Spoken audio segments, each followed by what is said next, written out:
हम chapter number 6 इसमें हम लोग असल में डील करते हैं रिवर्सिबल रिएक्शन से। तो रिवर्सिबल रिएक्शंस कौन से रिएक्शंस होते हैं जो फॉरवर्ड बैकवर्ड दोनों डायरेक्शन में मूव करते हैं। तो इसको हम डबल हेडेड एरो से इस तरह से शो कर सकते हैं, इस एरो से। तो इसमें फर्स्ट क्वेश्चन हम यहाँ पर MCQs देखेंगे। तो for the reaction this at equilibrium the increase in temperature would dash, कि इस खास रिवर्सिबल इक्वेशन के लिए अगर हम टेम्परेचर को इंक्रीज़ करेंगे तो क्या होगा। तो देखो यहाँ पर ये एक इक्वेशन रिवर्सिबल इक्वेशन लिखी हुई है। डेल्टा एच जो एंथैल्पी चेंज है वो +61 किलो जूल दिया गया है, जिससे साबित हो रहा है कि रिएक्शन हमारा एंडोथर्मिक है। और कह रहे हैं टेम्परेचर इंक्रीज़ करने से क्या होगा। तो टेम्परेचर इंक्रीज़ करने से क्या होगा इसके बारे में अंदाज़ा होगा हमें ली चार्टलियर प्रिंसिपल से। Le Chatelier he was an Italian engineer थे ली चार्टलियर, जिसने कहा था कि the equilibrium of a reversible reaction can be disturb by changing concentration, temperature and pressure. तो अगर कोई रिएक्शन इक्विलिब्रियम पर है, if a reaction is in equilibrium, जब फॉरवर्ड और बैकवर्ड डायरेक्शन की स्पीड सेम है, तो उस सूरत में क्या होगा कि हम कंसंट्रेशन, टेम्परेचर और प्रेशर को चेंज करके रिएक्शन की डायरेक्शन में अल्टरेशन कर सकते हैं, उसमें तब्दीली कर सकते हैं। अब वो अलग अलग चीज़ें थी, उनमें से एक टेम्परेचर फैक्टर था। अब टेम्परेचर फैक्टर किस तरह से देखना है कि अगर एंडोथर्मिक रिएक्शन हो तो हाई टेम्परेचर पर रिएक्शन फॉरवर्ड जाता है और लो टेम्परेचर पर रिएक्शन बैकवर्ड आता है। इसी के बरक्स अगर एक्सोथर्मिक रिएक्शन हो तो हाई टेम्परेचर पर रिएक्शन बैकवर्ड होता है और लो टेम्परेचर पर रिएक्शन हमारा जो है वो फॉरवर्ड होता है। ठीक है बेटा, तो ये आपको this you need to know, ये आपको याद रखना पड़ेगा कि फॉरवर्ड बैकवर्ड के लिए अलग अलग हमारे पास है। ये सही है, मतलब एंडोथर्मिक एक्सोथर्मिक के लिए अलग अलग है। तो ये रिएक्शन चूँकि एंडोथर्मिक है, तो यहाँ पर टेम्परेचर इंक्रीज़ करेंगे तो क्या होगा, फॉरवर्ड जाएगा रिएक्शन। फॉरवर्ड जाने से मुराद क्या होगी कि N2O4 की फॉर्मेशन ज़्यादा से ज़्यादा होगी, डाई नाइट्रोजन टेट्राऑक्साइड की। तो क्या आंसर यहाँ पर करेक्ट होगा, A option, favour the formation of N2O4। ठीक है, तो इस तरह से इसके आंसर जो है वो ए हमारे पास आया। ठीक है, सेकंड क्वेश्चन पे आते हैं। If in a chemical reaction equilibrium is said to have established when the dash, किसी केमिकल रिएक्शन में इक्विलिब्रियम कब इस्टेब्लिश होता है, जब फॉरवर्ड रिएक्शन की स्पीड बैकवर्ड रिएक्शन की स्पीड के बराबर हो जाती है। स्पीड मतलब वेलोसिटीज़, जब वेलोसिटीज़ फॉरवर्ड और बैकवर्ड रिएक्शन की बराबर हो जाती हैं, या फॉरवर्ड और बैकवर्ड रिएक्शन को हम लोग अपोजिट रिएक्शंस भी कह सकते हैं, या फॉरवर्ड बैकवर्ड अपोजिट है तो हम कह सकते हैं दो जो अपोजिट रिएक्शंस चल रहे होते हैं उनकी स्पीड बराबर हो जाती है। तो the velocities of opposing reactions become equal. तो क्या ऑप्शन हो जाएगा इसका, सी ऑप्शन हो जाएगा। दैट सिंपल स्टेटमेंट है जैसी इक्विलिब्रियम की, समझ गए। थर्ड क्वेश्चन है, at equilibrium which of the following reaction is not affected by pressure. ये फिर से ली चार्टलियर्स प्रिंसिपल आ गया। कौन से रिएक्शन में प्रेशर का अफेक्ट नहीं होगा। देखो ली चार्टलियर्स प्रिंसिपल, एक तो टेम्परेचर के लिहाज से मैंने आपको ये बात बता दी। अब अगर हम कंसिडरिंग प्रेशर, अगर हम ये बात करेंगे, इफेक्ट ऑफ प्रेशर की बात करेंगे,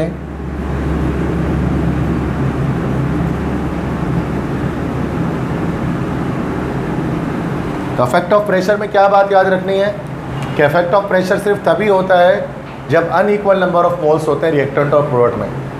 ठीक है, क्योंकि अगर मोल्स ऑफ रिएक्टेंट अगर ये बराबर हो जाए मोल्स ऑफ प्रोडक्ट के, तो उसका मतलब क्या होगा, नो इफ़ेक्ट ऑफ प्रेशर।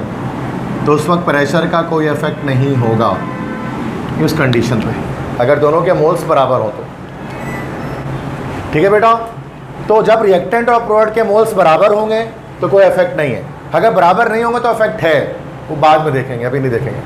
ठीक है, अभी फिलहाल जो MCQs में बात हो रही है उस पर बात करते हैं। तो यहाँ पर कह रहे हैं इक्विलिब्रियम पर किस रिएक्शन में प्रेशर को चेंज करने से इफेक्ट नहीं पड़ेगा। इसके लिए आप चेक कर लें कि कहाँ पर मोल्स बराबर है रिएक्टेंट और प्रोडक्ट के। एक एक करके सब कुछ चेक कर लें, पर ए में ही आंसर हमारा आ जाएगा। किस तरह से, देखो हाफ प्लस हाफ, ये 1 मोल हो गया और ये 1 मोल है, ए ही आंसर करेक्ट है, बाकी सारे गलत हो गए। कैसे, ये 1 मोल यहाँ पर है और यहाँ पर 1 + 1 2 मोल्स, तो बी नहीं हो सकता। 2 मोल्स एंड 1 मोल, सी भी नहीं हो सकता। 1 मोल एंड 2 मोल्स, तो डी भी नहीं हो सकता। 3 मोल्स एंड 2 मोल्स, तो ई भी नहीं हो सकता। तो दैट्स वाई एक करेक्ट है।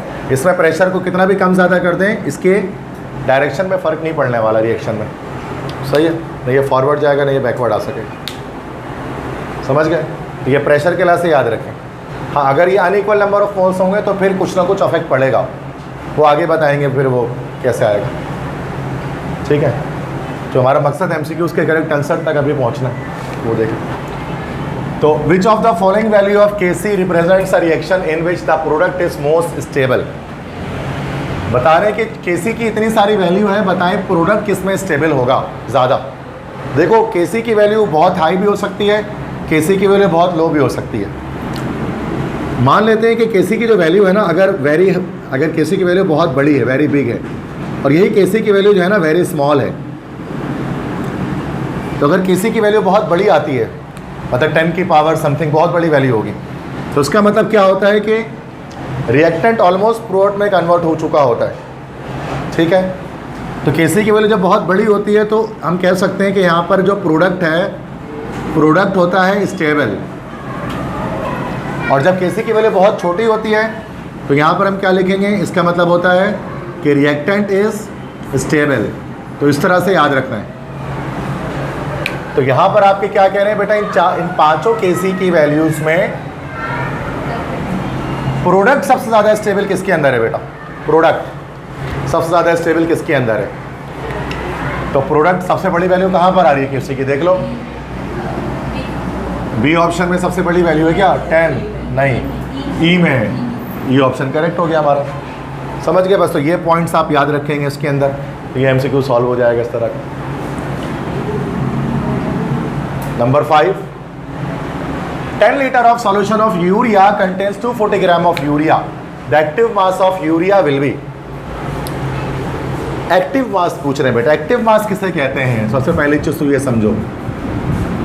एक्टिव मास हमारे पास कहलाता है, दिस इज मोलर कंसंट्रेशन, या फिर हम इसी को कह सकते हैं दिस इज कॉल्ड मोलैरिटी। ये चीज़ हमारे पास होती है एक्टिव मास, मोलर कंसंट्रेशन या मोलैरिटी, मतलब मोल्स पर डेसीमीटर क्यूब, यही चीज़ एक्टिव मास होती है। तो अगर आप मोलैरिटी निकाल लेते हैं किसी चीज़ की, तो असल में आपने एक्टिव मास निकाला है, एक्टिव मास फाइंड आउट किया है। तो मोलैरिटी का फॉर्मूला क्या होता है, मोल्स पर डेसीमीटर क्यूब। तो मोलैरिटी अगर हमें निकालना है किसी भी चीज़ की, या एक्टिव मास निकालना है, तो क्या होगा, मोल्स हैं जो भी हैं मोल्स, उसको डिवाइड कर दो डेसीमीटर क्यूब से। अब मसला ये है कि DM क्यूब तो हमें पता है 10 लीटर्स हैं, लेकिन मोल्स ऑफ यूरिया में नहीं पता। तो यूरिया का मास दिया हुआ है, यस बिल्कुल सही कहा। मोल निकालना है तो मास ओवर मोलर मास ऐसे निकाल लेते हैं, मास से 240 और मोलर मास यूरिया का निकाल लेंगे, N2H4CO है ना फॉर्मूला। ये हो गया 28 + 4 + 12 + 16, ये हो गया 12 + 16, ये हो गया हमारा 40, तो सॉरी नॉट 40, ये 16 और 4 हमारा 20 हो गया, 60 आ रहा है ओवरऑल, दैट्स 28 + 4 + 12 + 16, कितना आ रहा है, 60 आ रहा है। ओके, ये 60 हो गया, 0 0 कट गया, 6 1 = 6, 6 4 = 24, 4 आ गया, और 4 / 10 कितना हो जाएगा, 0.4 हो जाएगा। तो क्या आंसर करेक्ट हो जाएगा हमारे पास, बी ऑप्शन आ जाएगा, समझ गए। तो एक्टिव मास बोला जाए तो बस आपने क्या करना है कि कंसंट्रेशन फाइंड आउट कर लेनी है, मोलैरिटी फाइंड आउट कर लेनी है। अब ऐसे मल्टीपल सवाल आएंगे तो आप खुद भी कर सकते हैं, सही। तो बस कहने का मकसद ये याद रखिए कि एक्टिव मास जो है वो असल में यही है, हमारे पास मोलैरिटी होती है, मोलर कंसंट्रेशन होती है, सही। Question 7, unit of active mass of substance is dash. तो हो गया ये दोबारा से, यूनिट क्या होगी एक्टिव मास की, moles per litre, that's molarity. Okay, question 8, in which of the following reactions Kp and Kc will have the same numerical value. देखो बेटा Kp और Kc ये दोनों ही हमारे पास जो है ना वो इक्विलिब्रियम कांस्टेंट होते हैं। बस Kp जो है वो Kc में क्या करता है, in terms of concentration, Kp और Kc में दोनों ही इक्विलिब्रियम कांस्टेंट हैं। Kp में बस क्या करते हैं कि हम P फॉर प्रेशर यूज़ कर रहे होते हैं, रिएक्टेंट्स और प्रोडक्ट्स के, और यहाँ पर C4 हम लोग कंसंट्रेशन यूज़ कर रहे होते हैं। बस ये फ़र्क होता है। अच्छा, KP KC की वैल्यू कभी बराबर होती है, कभी बराबर नहीं होती है, चेंज होती है। तो बराबर कब होगी KP और KC केवल याद रखिएगा कि जब moles of reactant is equal two moles of product. जब रिएक्टेंट और प्रोडक्ट के मोल्स बराबर होंगे तो KP KC बराबर आएगी। ठीक है, तो अब यहाँ पर देख लो कहाँ पर बराबर आ रही है। KP KC बराबर तब होगी जब रिएक्टेंट्स और प्रोडक्ट के मोल बराबर हो। तो कहाँ बराबर है? यहाँ पर डी ऑप्शन में, दोनों तरफ, इधर पे भी 2 मोल्स हैं, इधर पे भी 2 मोल्स हैं, तो यहाँ KP KC बराबर है। That's it. तो वही फ़ौरन से सेकंडों में पता लग सकता है आंसर क्या। समझ गए सारे MCQs ये किस तरह से आंसर्स आ रहे हैं इसके। देखो, थोड़ी बेसिक नॉलेज तो आप सबको है ही ना, बिल्कुल ज़ीरो थोड़ी ना है, तो बिल्कुल ज़ीरो से शुरू करने की ज़रूरत नहीं है टॉपिक्स को। ठीक है, बस रिव्यू में हर एक MCQs के साथ टॉपिक रिव्यू देता जाऊँगा, आप उसको देखते जाओ। अब KP KC बराबर कब होता है? जब रिएक्टेंट और प्रोडक्ट के मोल बराबर होते हैं। और समटाइम्स KP KC बराबर नहीं होते हैं। कब नहीं होते? जब वो अनइक्वल नंबर ऑफ मोल्स होते हैं। तो जब कोई सवाल आएगा ऐसा तो उस वक्त मैं आपको बताऊंगा। ठीक, और अक्सर ऐसे ही आता है बराबर वाले का, KP KC बराबर किसमें, तो बस मोल्स बराबर देख लें। नेक्स्ट क्वेश्चन पे आते हैं। For the reaction this. अब देखो यहाँ पर ये थोड़ा सा ट्रिकी क्वेश्चन है। एक इक्वेशन दे दिया गया आपको, you are provided an equation. Carbon monoxide एक गैस है, हाइड्रोजन एक गैस है, लेकिन जो CH3OH है methanol, this is a liquid. तो याद रखिएगा हमेशा कि KP जो है ना वो सिर्फ गैसियस रिएक्शंस के लिए होता है। KP जो है ना, KP की जो वैल्यू होती है, this is only for gaseous reactions, कुछ ना कुछ आ रही होती है। लेकिन अगर हम बात करें सॉलिड या फिर लिक्विड, अगर कोई एक रिएक्टेंट या प्रोडक्ट अगर हमारे पास मौजूद है तो उसका KP हमारे पास कितना हो जाता है? 0 हो जाता है। तो उसका KP कुछ भी नहीं आता है। तो यहाँ पर इस इक्वेशन के लिए बोल रहे हैं, बताओ KP KC के बीच क्या रिलेशनशिप है। यहाँ पर तो हमारा मिथानॉल जो आ गया, दैट्स अ लिक्विड, तो KP तो उसका होगा ही नहीं, KP 0 होगा और KC कुछ ना कुछ होगा। तो ऑप्शन क्या हो जाएगा यहाँ पर हमारे पास? E हो जाएगा। KP is equal to 0 and KC is not equal to 0। या ये वाली रिलेशनशिप अप्लाई नहीं होगी, क्योंकि यहाँ तो गैसियस रिएक्शन है ही नहीं ना, ये तो लिक्विड आ गया। सही है। तो अगर कोई लिक्विड या सॉलिड, कोई एक भी रिएक्टेंट या प्रोडक्ट लिक्विड या सॉलिड आ जाए तो सूरत में हम क्या करेंगे भाई, हम उसमें KP 0 ले लेंगे, KP की कोई वैल्यू नहीं आएगी, क्योंकि प्रेशर का आपको पता है इफेक्ट नहीं होता जो है वो सॉलिड्स और लिक्विड्स पर, गैसेस पर होता है। That's why. इसके बाद क्वेश्चन 11 है, chemical equilibrium is dynamic in nature. जो केमिकल इक्विलिब्रियम होती है उसको हम लोग कहते हैं कि वो डायनेमिक है। क्या मतलब है इसके?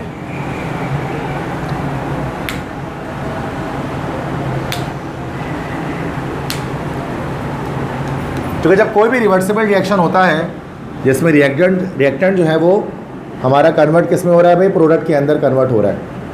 अगर कोई रिएक्टेंट प्रोडक्ट में कन्वर्ट हो रहा है, if any reactant is being converted into product, तो और ये रिवर्सिबल रिएक्शन है तो फॉरवर्ड बैकवर्ड दोनों डायरेक्शन में रिएक्शन चल रहा है।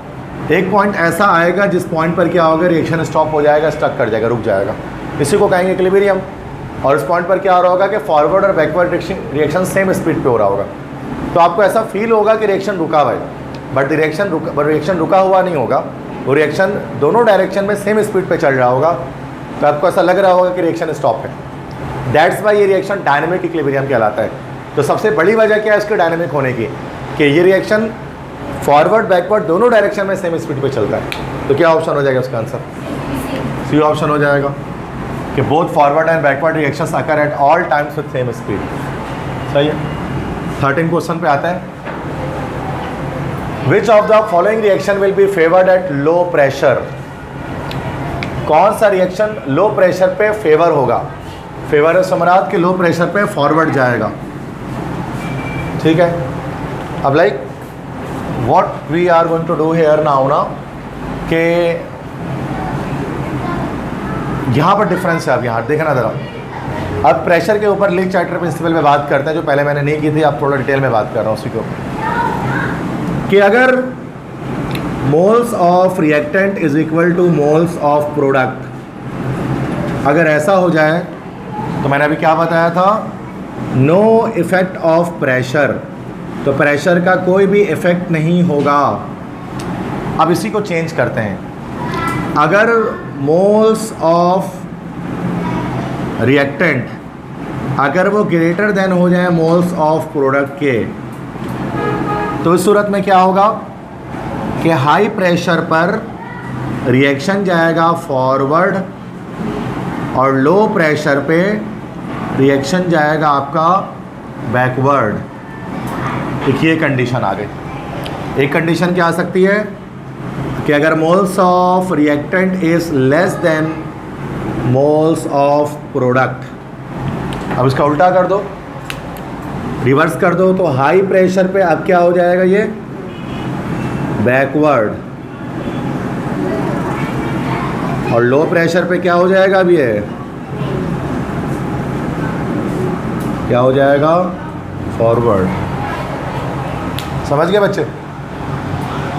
तो ये यहाँ पर अब सवाल आते हैं, अब सवाल देखते हैं। ये तो ली चार्टलेर का असूल था, प्रेशर पे क्या इफेक्ट होता है, इस चीज़ को जहन में रखते हुए सवाल पढ़ेंगे।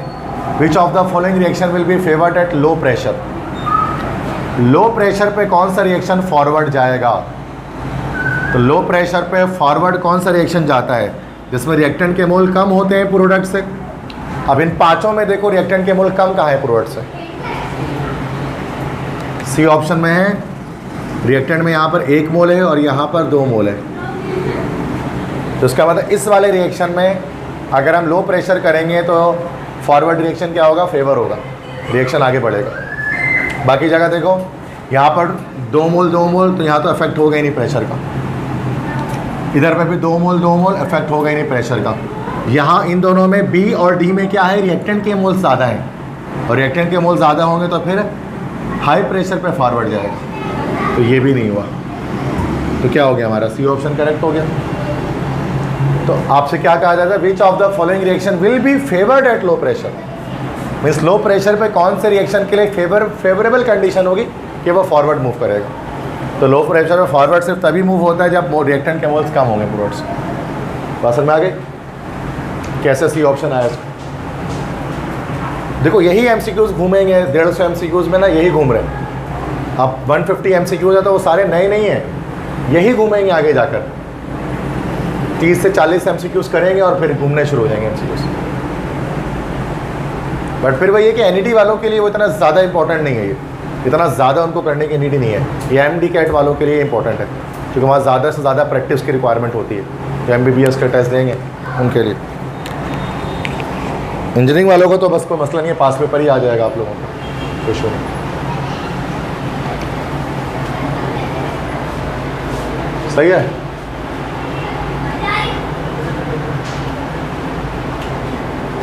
नेक्स्ट क्वेश्चन है, in the system liquid forms vapour, the increase in pressure will favour.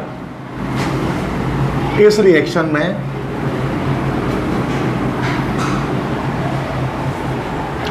ये जो रिएक्शन आपको दिख रहा है जिसमें लिक्विड वेपर्स बन रहे हैं, कोई भी लिक्विड है वेपर बन रहा है, वॉटएवर, कोई भी इक्वेशन हो सकता है ये।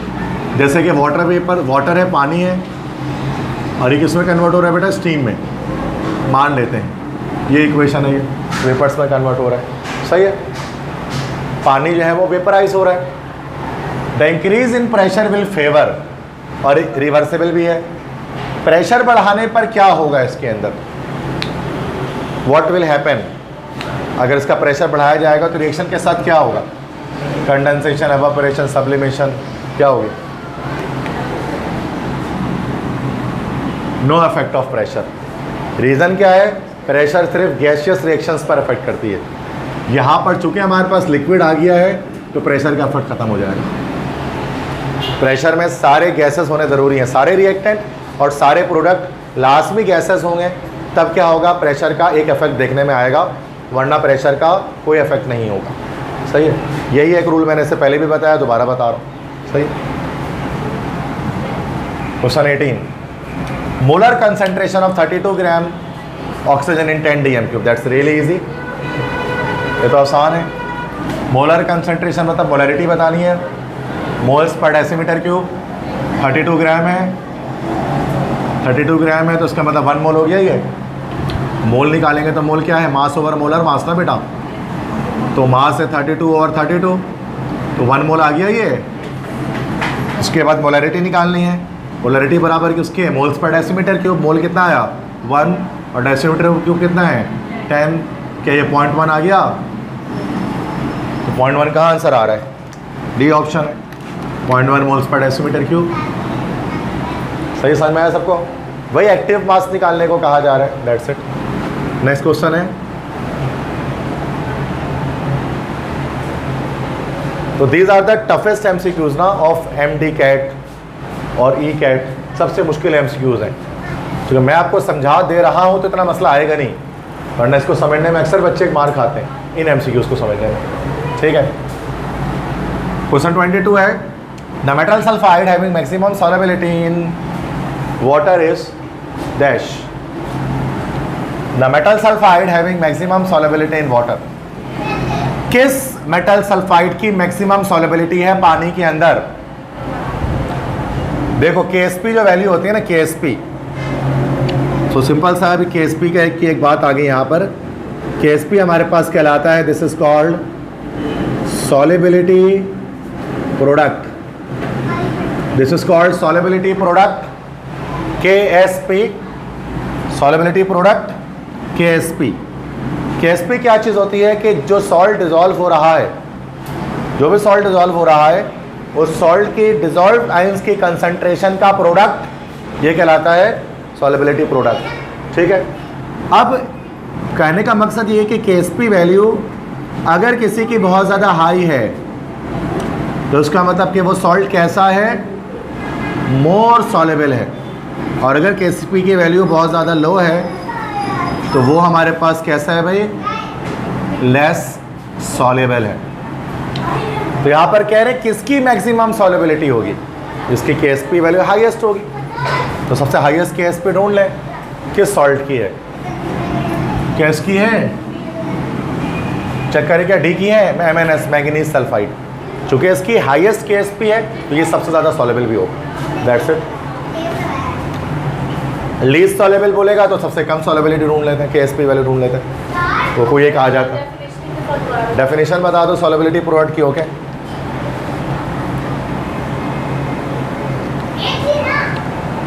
तो यहाँ पर मैं डिफाइन कर देता हूँ सॉल्युबिलिटी प्रोडक्ट को कि द प्रोडक्ट ऑफ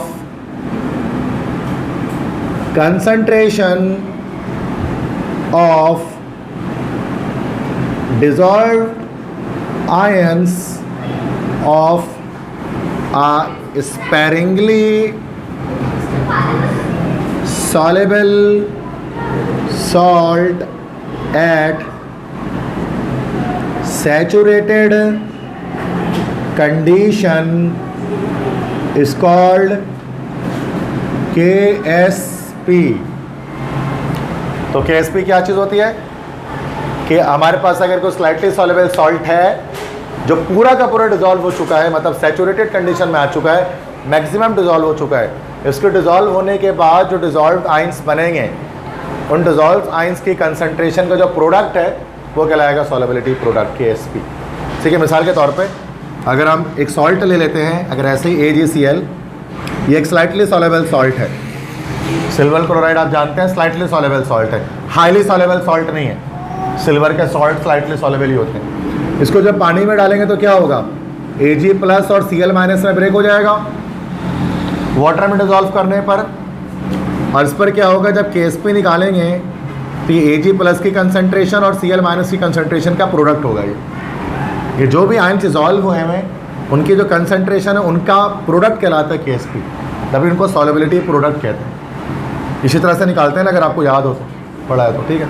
तो ये इसकी डेफिनेशन हो गई solubility product.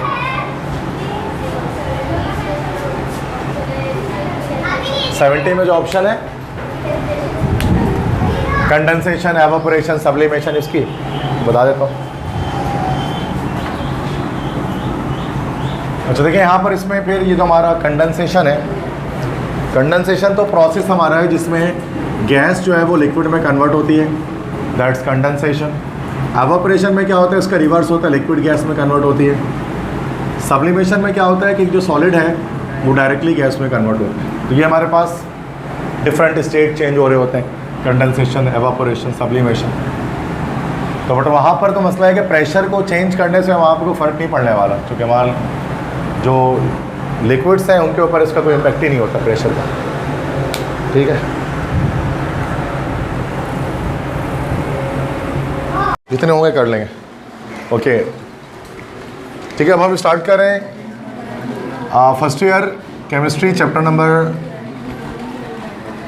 Number 6। This chapter is called chemical equilibrium. इसकी थ्योरी मैंने कल आपसे डिस्कस कर ली। आज हम इसके न्यूमेरिकल्स की प्रैक्टिस, न्यूमेरिकल्स और एमसीक्यूज़ मतलब इसके प्रैक्टिस करेंगे। इसके अंदर तकरीबन 100 के करीब क्वेश्चंस हैं, तो देखते हैं आज हम कितने कर पाते हैं इसके अंदर। फर्स्ट है, for the reaction this at equilibrium the increase of temperature would dash favour the formation of N2O4। चूँकि हम यहाँ देख सकते हैं कि प्लस में आया हुआ है तो एंडोथर्मिक है, और तो हमारा favour the formation of N2O4 हो जाएगा, मतलब फॉरवर्ड डायरेक्शन में रिएक्शन जो है वो मूव करेगा, ज़्यादा से ज़्यादा N2O4 की फॉर्मेशन हो जाएगी। अच्छा, इसमें भी बेटा चैप्टर 6 के अंदर ना 5 से 6 तरह के सवाल होते हैं, लेकिन वो 5 से 6 तरह के सवाल तो सारे के सारे मुश्किल होते हैं। अगर एक बार वो 5 से 6 तरह के सवाल आपने समझ लिए ना तो आप 100 सवाल भी आराम से कर सकते हैं, क्योंकि जितने भी पूरे पाकिस्तान में टेस्ट होते हैं उन्हीं 5-6 तरह के सवाल को घुमाते हैं इक्विलिब्रियम के अंदर। जैसे ये एक तरह का सवाल है ना, अब इसमें 10 तरह के इक्वेशन चेंज करके आपको ये बात पूछ सकते हैं, कल जो मैंने आपको बताया था। ठीक है, सेकंड है, in a chemical reaction equilibrium is said to have established when. Equilibrium कब एस्टैब्लिश होता है?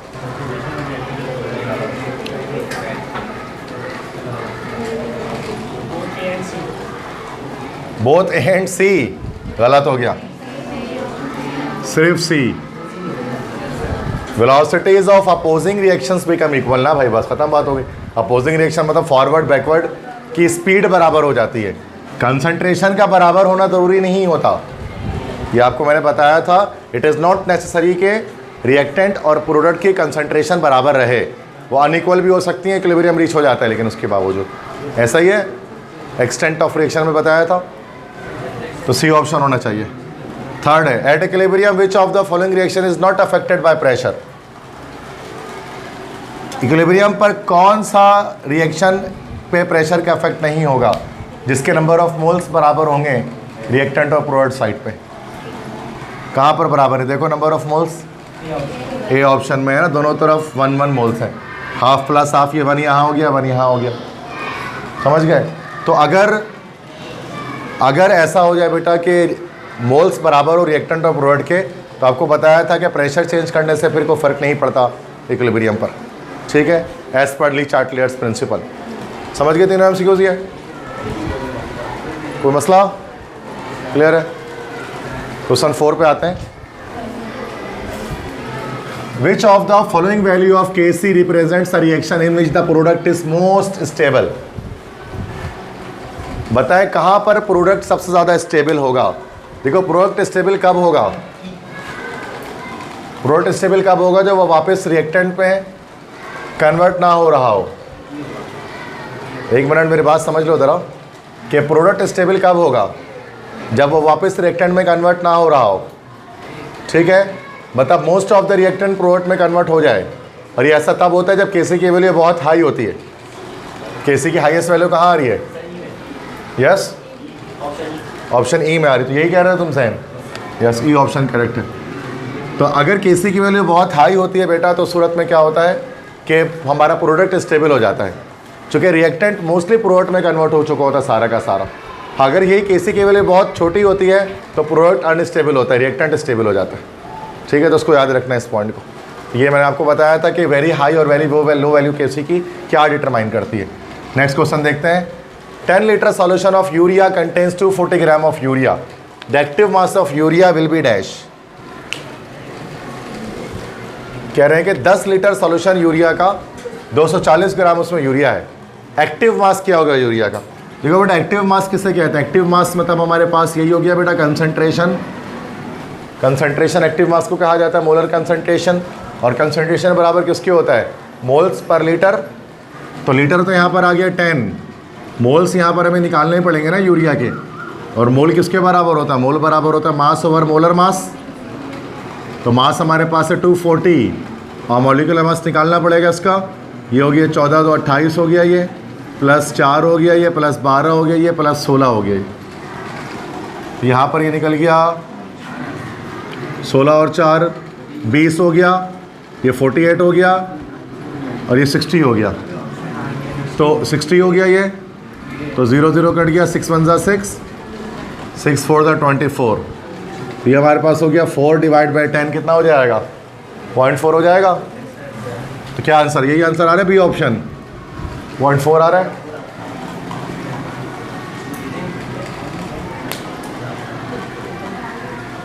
सही है भाई? विदाउट कैलकुलेटर हमने कर लिया। बता एक्टिव मास जब कहा जाता है तो आपको क्या करना होता है बेटा? कंसंट्रेशन निकालनी होती है, मोल्स पर डेसीमीटर क्यूब। अभी यहाँ मोल गिवन नहीं था, मास गिवन था, तो पहले मास को हमने मोल किया, फिर लीटर से डिवाइड कर दिया। सही है? तो ये एक्टिव मास या concentration, they both are same things. Next देखते हैं question 7। Unit of active mass of a substance is dash. ये तो बड़ा आसान है, मोल पर लीटर, डी ऑप्शन हो जाएगा, चूँकि कंसंट्रेशन होती है मोलर कंसंट्रेशन। 8 है, in which of the following reactions Kp and Kc will have same numerical value. Kp Kc बराबर कब होगा? जब दोनों मोल्स बराबर होंगे। ढूंढ लो कौन सा होगा? B option, D option. Yes, D option correct होगा, क्योंकि इसमें चूंकि हम देख सकते हैं कि दोनों तरफ दो मोल्स हैं, दैट्स वाई केपी केसी बराबर है। ठीक है, ये रिलेशनशिप जब हमने पढ़ा था केपी और केसी के बीच में, यहाँ पर मैंने बताया था। समझ में आ रही है सबको बात? तो मसला किसी भी एमसीक्यूज में जितने हो सके बेटा आज करेंगे, उसके बाद नेक्स्ट क्लास में दोबारा हम इक्विलिब्रियम नहीं करेंगे एटलीस्ट। सही है? क्वेश्चन 10 आते हैं। फॉर द रिएक्शन दिस, इस रिएक्शन के लिए क्या होगा?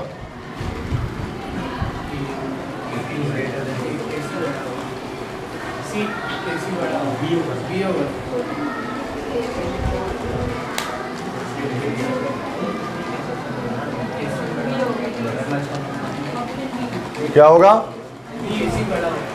ओके, मतलब आप एक लॉजिक लगा रहे हैं।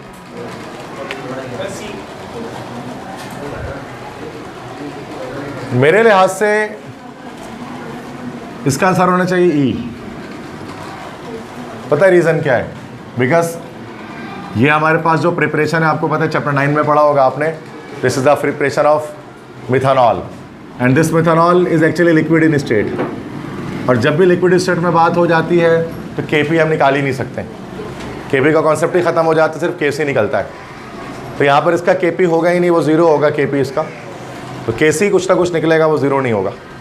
तो यहाँ relationship greater than less than वाली बात आएगी नहीं इसके अंदर। वो उस वक्त होती है जब सारे गैशियस हों। तो यहाँ तो ये मिथाइल अल्कोहल लिक्विड होता है। मिथाइल अल्कोहल पढ़ा है ना भाई आपने, लिक्विड है ये, वुड स्पिरिट जिसको हम कहते हैं। सही है? तो थोड़ा सा कॉन्सेप्चुअल था, ये गलत कर दिया आपने। असल में आप मोल्ड चेक करना शुरू कर दिया आपने, तो अब यहाँ आ गए। पहले ये तो चेक करें कि गैस है भी कि नहीं है। ठीक है, नेक्स्ट क्वेश्चन देखें। Chemical equilibrium is dynamic in nature because, dynamic equilibrium क्यों कहते हैं केमिकल इक्विलिब्रियम को? ये किसी बच्चे ने सवाल भी किया था, मैंने बताया था इस पर कि why it is dynamic equilibrium. पता है आपको?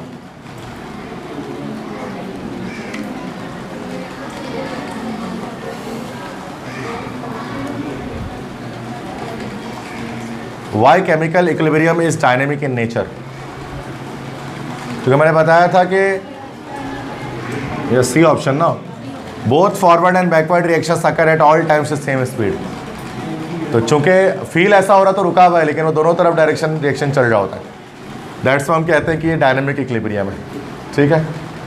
13, विच of the following reaction will be favoured at low pressure? इसमें से कौन सा रिएक्शन लो प्रेशर पे फॉरवर्ड जाएगा? इसमें से कौन सा रिएक्शन लो प्रेशर पे फॉरवर्ड जाएगा? लो प्रेशर पे फॉरवर्ड जाएगा से मुराद ये कि हमारे पास रिएक्टेंट में मोल्स हमारे पास कम होंगे और प्रोडक्ट में ज़्यादा होंगे। ऐसा ढूंढ लो कोई। C option. तो देखो यहाँ तो फ़र्क ही नहीं पड़ेगा प्रेशर का, इधर पे भी नहीं पड़ेगा। यहाँ पर हाई प्रेशर पे फॉरवर्ड जाएगा, यहाँ पर भी ये कॉन्टैक्ट प्रोसेस है ना, हाई प्रेशर पे फॉरवर्ड जाएगा। ये हैबर बोश है, ये भी हाई प्रेशर पे फॉरवर्ड जाएगा। लेकिन यहाँ पर क्या, रिएक्टेंट के 1 मोल है, प्रोडक्ट के 2 मोल्स हैं, तो यहाँ पर लो प्रेशर पे फॉरवर्ड जाएगा, हाई प्रेशर पे बैकवर्ड आएगा। याद है कुछ? अनइक्वल नंबर ऑफ मोल्स आते हैं तो सूरत में प्रेशर का इफेक्ट होता है, बट 2 अलग अलग अंदाज से होता है। फिर हमें चेक करना पड़ता है किसके मोल ज़्यादा और किसके मोल्स कम है। सही है बेटा? समझ में आ गए सारे? तो मसला सिंपल है ना भाई। तो जो पढ़ाया था उसी के अकॉर्डिंग ही सारी चीज़ें हैं। और हर कोई भी, अभी मैंने ये नहीं बोला कि हाँ क्या पता कोई ऐसा सवाल आ जाए खुदा ना खास्ता जिसको मैं बोलूँ मैं इसको याद कर लो, इसको रट दो, इसका नहीं समझ में आ रहा क्या लॉजिक, इसको याद कर लो। बट अभी तक फ़िलहाल ऐसा कोई सवाल नहीं आया। और मैं मानता हूँ एक दिन में सिर्फ ऐसा एक ही सवाल आना चाहिए किसी भी क्लास में जिसको हम रट लें पूरी तरह से। एक से ज़्यादा सवाल नहीं होना चाहिए ज़िंदगी में, ये तय करना चाहिए हमें कि एक दिन में एक से ज़्यादा सवाल हम रटें ना, फुल रट्टा एक ही सवाल मारें, बाकी कोशिश करें सारा समझ के ही करें। ठीक है? तो फिर फ़ायदा होगा। अगर हम क्या करते हैं, एक समझते हैं और बाकी सारा रट रहे होते हैं, ये गलत है। तो इससे फ़ायदा कुछ नहीं होता। नेक्स्ट देखो 14 चेक करो। In the system liquid vapour बन रहा है, the increase in pressure will favour dash. इसमें क्या होगा इस सिस्टम में, इस रिएक्शन में जिसमें लिक्विड और वेपर जो है वो एक इक्विलिब्रियम स्टेट में मौजूद है, तो प्रेशर इंक्रीज करने पर क्या होगा? यस क्या कह रहे हो नस? जोर से बोलो। नो इफेक्ट होगा, दैट सी बात है, क्योंकि हमारा लिक्विड आ गया ना इसके अंदर। अब लिक्विड आया तो इन दैट केस क्या हुआ कि ये हमारा जो है वो प्रेशर का इफेक्ट ही ख़त्म हो गया। That's it. टेम्परेचर का इफेक्ट हो सकता है बट प्रेशर का नहीं है। सही है? नेक्स्ट क्वेश्चन देखें। Molar concentration of 32 gram O2 and 10 dm³ is dash. निकाल ही सकते हैं यार ये 32 ग्राम ऑक्सीजन। हाँ 32 डिवाइड बाई 32, ये तो 1 ऐसी हो गया, 1 डिवाइड बाई 10 0.1 हो गया, डायरेक्ट आ गया ये। नेक्स्ट है the metal sulphide having maximum solubility in water.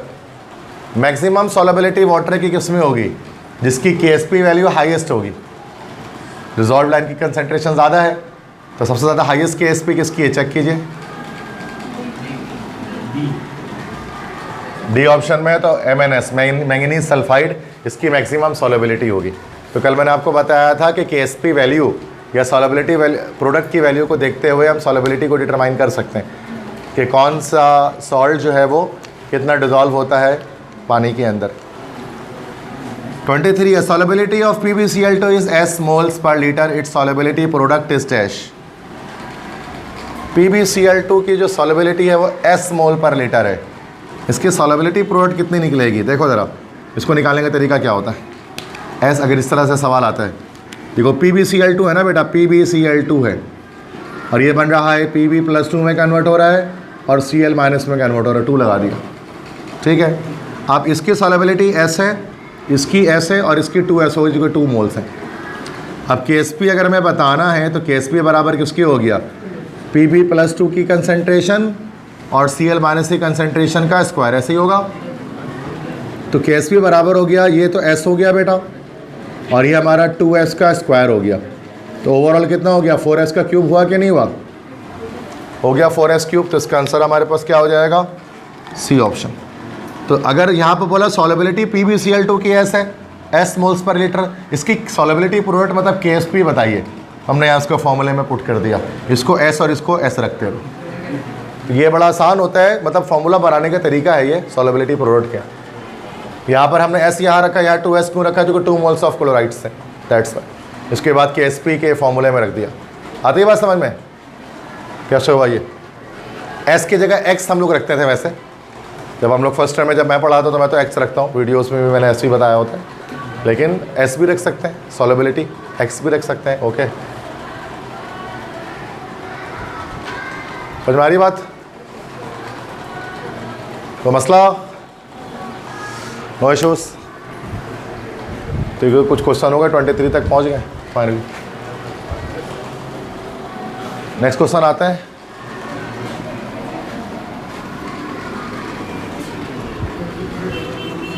"85 gram of ammonia are present in 5 litre cylinder, active mass of ammonia is".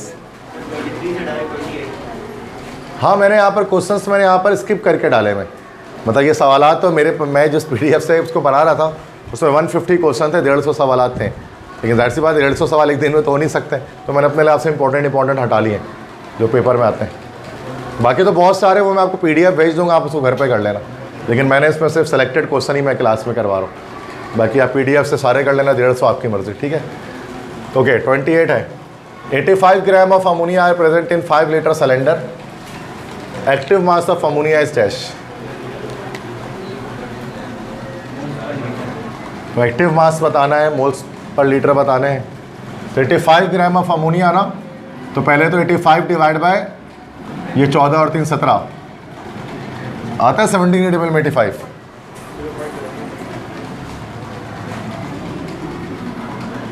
70 के टेबल में 85 आता है, 17 5 85, ओके 5 हो गया ये। उसके बाद 5 डिवाइड बाय 5 कितना आ गया, 1 आ गया, ये सिंपल। तो क्या डी ऑप्शन करेक्ट होगा इसका?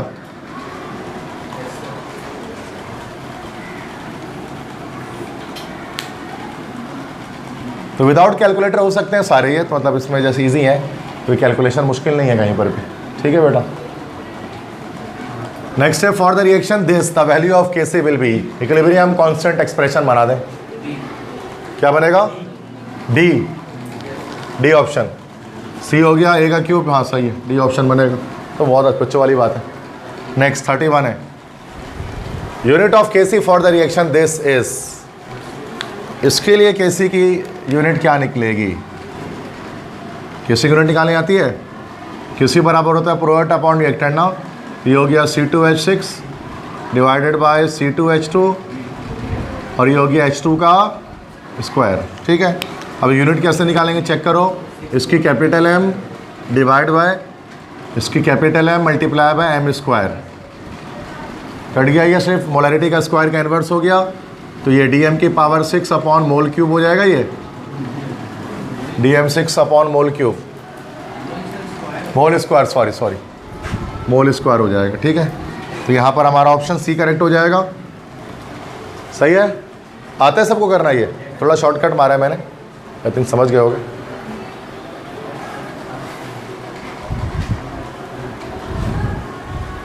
नेक्स्ट क्वेश्चन है 34, "in which of the following case reaction goes farthest to completion". इसमें से किस केस में रिएक्शन फारदेस्ट टू कंप्लीशन जाएगा? अब चाहिए आपको पता होना चाहिए कि रिएक्शन फारदेस्ट टू कंप्लीशन कब जाता है, कि मतलब फारदेस्ट टू कंप्लीशन मतलब कंप्लीट होने ही वाला होगा, इक्विलिब्रियम रीच कर जाएगा, जब Kc की वैल्यू बहुत ज़्यादा होती है। तो हाईएस्ट वैल्यू ऑफ Kc में होता है ना कि रिएक्टेंट ऑलमोस्ट प्रोडक्ट में कन्वर्ट हो चुका होता है, तो क्या है हाईएस्ट वैल्यू कौन सी है? D option. तो यहाँ पर क्या होगा इस तरह के रिएक्शन में कि इक्विलिब्रियम जो रीच करेगा वो बिल्कुल एट द एंड जाकर करेगा, मतलब रिएक्टेंट प्रोडक्ट में कन्वर्ट होने वाला होगा, रिएक्शन 100% पूरा होने वाला होगा, उसी वक्त इक्विलिब्रियम रीच हो जाएगा। तो ऐसा ज़रूरी नहीं है, जैसा भी क्लास के स्टार्ट में मैंने बताया, ऐसा ज़रूरी नहीं है कि इक्विलिब्रियम के वक्त रिएक्टेंट और प्रोडक्ट की कंसंट्रेशन सेम रहे। ऐसा भी हो सकता है कि इक्विलिब्रियम एट द एंड बिल्कुल एंड में जाकर रीच हो, ऐसा भी हो सकता है कि स्टार्ट में ही इक्विलिब्रियम रीच हो जाए, और ऐसा भी हो सकता है इन बिटवीन हो जाए जब कंसंट्रेशन बराबर हो। But this is just a single possibility of getting equilibrium state in the midway, ये जस्ट एक पॉसिबिलिटी है। इसके अलावा other possibilities do exist and you need to know it, कि दूसरी पॉसिबिलिटीज़ भी एग्जिस्ट करती हैं कि इक्विलिब्रियम शुरू में भी रीच कर सकता है और आखिर में भी। बहुत छोटी बात है, लेकिन बार बार इसलिए बताना पड़ता है कि अक्सर बच्चे इसमें कन्फ्यूज़ रहते हैं, उनको लगता है कि इक्विलिब्रियम हमेशा बीच में ही रीच करता है, ऐसा नहीं है, एंड में भी रीच कर सकता है भाई। हाँ 100% पे जाके नहीं कर सकता, फिर तो रिएक्शन ही कंप्लीट हो गया। 99% तक 98% तक रिएक्शन प्रोसीड करेगा तब भी इक्विलिब्रियम रीच कर सकता है। सही है बेटा, समझ में आ रही बात? नेक्स्ट क्वेश्चन है, in what manner will increase of pressure affect the equilibrium. Affect ही नहीं करेगा इसमें, तो क्योंकि मोल्स बराबर है, that's why no effect on equilibrium, C option. 37 the reaction in which the yield of the product can not be increase by application of high pressure. किस पर हाई प्रेशर पर हम प्रोडक्ट को इंक्रीज नहीं कर सकते? प्रेशर हाई करेंगे लेकिन रिएक्शन फॉरवर्ड नहीं जाएगा, बता कोई इफेक्ट ही नहीं होगा। कौन सा? B option. बी में मोल कहाँ बराबर है यार? मोल बराबर चेक करना है। बी में तो इफेक्ट पड़ेगा ना यार प्रेशर चेंज करने से, सी में नहीं पड़ेगा ना। देखा जाए तो देखो एक ही तरह के क्वेश्चन से वो मल्टीपल बार बार घूम रहे हैं। अब देखो, अब आपको ऐसा समझ में आ जाएगा कि यार ये तो ऐसे ही एक ही सवाल आ जा रहा है, अलग अलग अल्फाज में एक ही सवाल को 10 तरह से पूछ रहे हैं और कुछ भी नहीं है। क्योंकि 5 से 6 कॉन्सेप्ट हैं इसमें जो चलते हैं इक्विलिब्रियम में, और कुछ नहीं चलता।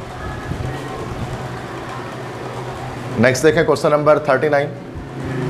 For the given reaction this which of the following condition will not favour dissociation of N2O4। अच्छा ज़रा समझना है पहले इसको। इक्वेशन दी हुई है, इसमें से कौन सी condition will not favour dissociation of N2O4। देखो N2O4 ये रहा, इट इज डिसोसिएशन मतलब बैकवर्ड रिएक्शन। मतलब इनमें से कौन सी कंडीशन है जो बैकवर्ड रिएक्शन होने नहीं देगी बल्कि फॉरवर्ड रिएक्शन होने देगी? मतलब इनमें से क्या ऐसा करेंगे कि रिएक्शन फॉरवर्ड जाएगा बैकवर्ड जाने के बजाय? बताएं आप जरा ऑप्शन। लो टेम्परेचर, बिल्कुल लो टेम्परेचर है तो लो टेम्परेचर पे रिएक्शन यहाँ पर फॉरवर्ड जाएगा, सही है। तो इससे क्या होगा कि जो N2O4 है इसकी डिकम्पोजिशन या डिसोसिएशन नहीं हो सकेगी, तो वो फेवर नहीं होगा। बाकी देखो ए ऑप्शन है हाई टेम्परेचर फॉरवर्ड जा रहा है। सी है डिक्रीजिंग कंसंट्रेशन ऑफ N2O4।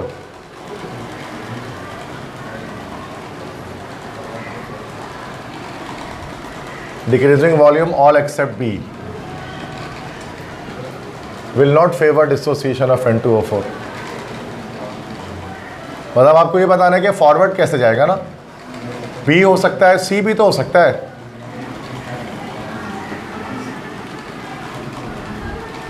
अगर कंसंट्रेशन N2O4 की कम करेंगे, डिक्रीज करेंगे इसको, तो रिएक्शन कहाँ जाएगा ये? मतलब डिक्रीज करेंगे प्रोडक्ट साइड पे तो रिएक्शन क्या आ जाएगा? फॉरवर्ड मूव करेगा ना, ऐसा ही है। देखो ए तो नहीं हो सकता ना यहाँ पर। For the given reaction this which of the following condition will not favour dissociation of N2O4। मतलब हमें बताना है कि कौन सी कंडीशन से रिएक्शन बैकवर्ड नहीं होगा बल्कि सिर्फ फॉरवर्ड होगा। तो फॉरवर्ड तो बी तो है ही है, लेकिन हाई टेम्परेचर पर थोड़ी ना होगा। हाई टेम्परेचर पर तो दैट सी बात है कि बैकवर्ड जाएगा। इस तरह से डिक्रीजिंग कंसंट्रेशन ऑफ N2O4, यहाँ पर देखो पहले लिख देता हूँ। यहाँ पर हाई टेम्परेचर पर रिएक्शन हमारा फॉरवर्ड जा रहा है, सॉरी बैकवर्ड जा रहा है, इस पर फॉरवर्ड जा रहा है। Decreasing concentration of N2O4, N2O4 अगर यहाँ पर कम करेंगे तो रिएक्शन फिर से फॉरवर्ड जाएगा। वॉल्यूम डिक्रीज करने से क्या होगा? डी ऑप्शन डिक्रीजिंग वॉल्यूम, कोई इफेक्ट नहीं होगा, ऑल एक्सेप्ट बी। तो आई थिंक एक ऑप्शंस में मसला है इस सवाल के, there is some issue with the options ना, तो इसको हम छोड़ देते हैं सवाल को अभी फिलहाल, क्योंकि यहाँ पे मल्टीपल करेक्ट आंसर्स हमें यहाँ पर दिख रहे हैं। बी भी दिख रहा है और सी भी दिख रहा है। बाकी नेक्स्ट क्वेश्चन करते हैं। For this reaction 4 moles of AB are introduced into 2 liter flask at equilibrium mixture contains 2 moles of AB, value of Kc will be dash। अब ये पूरा न्यूमेरिकल डाल दिया उन्होंने उठा के उसके अंदर, ठीक है। दिस रिएक्शन में 4 मोल AB के इंट्रोड्यूस किए गए हैं 2 लीटर फ्लास्क में। इक्विलिब्रियम मिक्सचर में 2 मोल AB का मौजूद है। Kc की वैल्यू बताइए। तो ये आइस टेबल के थ्रू बनेगा ये, अगर आप आइस टेबल बनाना जानते हैं तो 2AB ये बन रहा है A2 + B2। इनिशियल 4 मोल दे रहे हैं इसके कि 4 मोल अगर ये हैं, अच्छा 4 मोल है, हमें हमेशा इसमें कंसंट्रेशन रखनी पड़ती है। तो 2 लीटर फ्लास्क है तो हम इसको 2 मोल के 2 कैपिटल M कह सकते हैं, 2 मोलर। और शुरू में इनिशियली आपको पता है 0 0 होता है, अब ये कम हो गया, यहाँ से कम होता है और ये बढ़ता है, रिएक्टेंट कम होता है, प्रोडक्ट बढ़ता है। ये -2x हो जाएगा, ये +x और ये +x हो जाएगा। फिर उसके बाद यहाँ से जब हम बात करेंगे इक्विलिब्रियम पर, तो दोनों को माइनस करके लिख देंगे, दोनों को जमा करके 2 - 2x, ये x और ये x। कह रहे हैं कि जब इक्विलिब्रियम रीच हुआ, तो इक्विलिब्रियम रीच हुआ तो 2 मोल्स AB के मौजूद थे उसमें। 2 मोल से मुराद के 1 मोलर 1 कैपिटल M 1 मोल पर DMQ मौजूद था, AB का मौजूद था उसके अंदर। तो at equilibrium mixture contains 2 moles of AB, value of Kc will be, मतलब इसके यहाँ पर हमारे पास कहा जा रहा है कि 1 कैपिटल 1 M मौजूद है इसका है। तो अब बताएं Kc की वैल्यू कितनी होगी। तो ये तो 1 M हमें दे दिया गया है। यहाँ से x अगर हम निकाल लें इसको, थोड़ा लंबा काम हो जाएगा, ये कर लेते हैं लेकिन। तो यहाँ से अगर हम इस वैल्यू से अगर हम x निकालते हैं, अगर इस x निकालेंगे तो क्या निकलेगा, 2 - 2x = 1 है ना ये। तो ये हो जाएगा 2 = 1 + 2x, या इसको इधर ही रखते हैं, 2x को उधर ले आते हैं।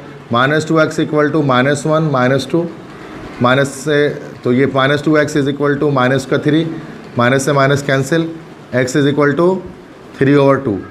3/2 कितना आ जाएगा पॉइंट में हमारा, 1.5 आ जाएगा कैपिटल M, ठीक है। तो अब देखो Kc के बराबर किसके हो जाता है, Kc बराबर होता है प्रोडक्ट अपॉन रिएक्टेंट के।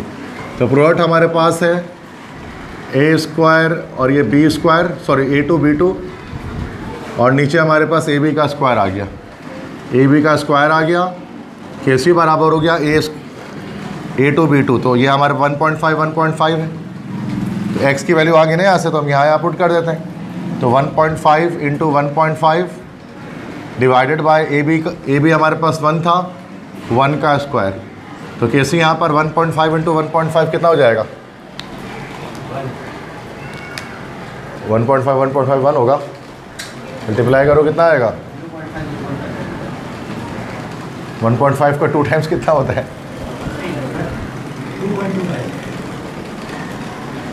2.25। ओके सही है। तो देखो यहाँ पर तो इसमें यह है कि हमारे पास राउंड ऑफ करके लेना पड़ेगा, 2.25 तो है नहीं, नियर आंसर लेना पड़ेगा, यहाँ 2 आंसर तक हमें लेना पड़ेगा। तो ये थोड़ा सा ये क्या होता है, इसमें हम पूरा न्यूमेरिकल सॉल्व करते थे ऐसा 4 नंबर का फर्स्ट ईयर में। इसमें देखो क्या किया जा रहा है, कह रहे हैं कि ये इक्वेशन है, 4 मोल आपको दिए गए AB के 2 लीटर फ्लास्क में, और जब इक्विलिब्रियम रीच हुआ तो हमने देखा कि AB का रिएक्टेंट का 2 मोल बचा हुआ है। Kc की वैल्यू बताइए। तो सबसे पहले हमने यहाँ पर लिख दिया इनिशियल कंसंट्रेशन। आइस टेबल अगर आपने पढ़ी है, नहीं पढ़ी है तो घर जाकर देख लेना डिटेल में। ये इनिशियल कंसंट्रेशन है, ये चेंज इन कंसंट्रेशन है, ये इक्विलिब्रियम कंसंट्रेशन, ठीक है। इक्विलिब्रियम कंसंट्रेशन पर हमें इसका AB का मोल दिया हुआ था 1 मोलर।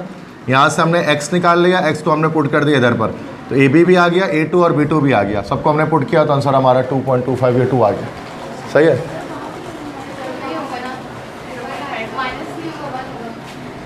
इधर पर x 2 - 2x = 1, माइनस का 2x = अच्छा -1 नहीं होगा, सही और राइट 1 - 2 होगा यहाँ पर, ठीक है। ओके तो ये हो जाएगा माइनस का 2x = -1, x बराबर हो गया 1/2 x 0.5। ओके तो मतलब यहाँ पर बस सिंपल ये करना पड़ेगा हमें कि 0.5 और 0.5 मल्टीप्लाई करना पड़ेगा। अब बताओ, तो भाई बी ऑप्शन इसका मतलब करेक्ट आएगा। सही है। तो बस वो यहाँ गलती कर दी थी मैंने तो सॉल्यूशन में।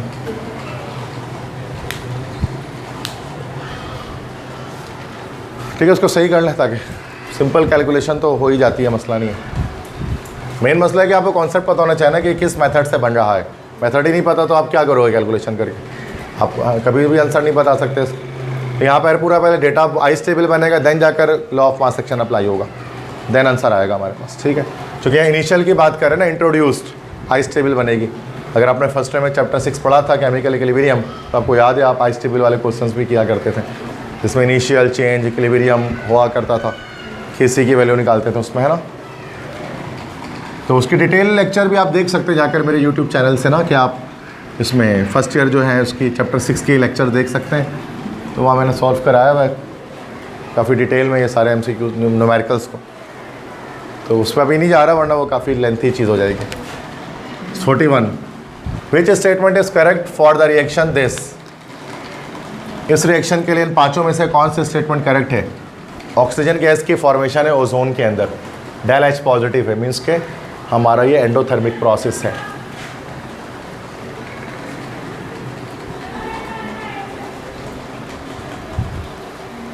बताएं इसके अंदर कौन सी स्टेटमेंट हमारी करेक्ट है?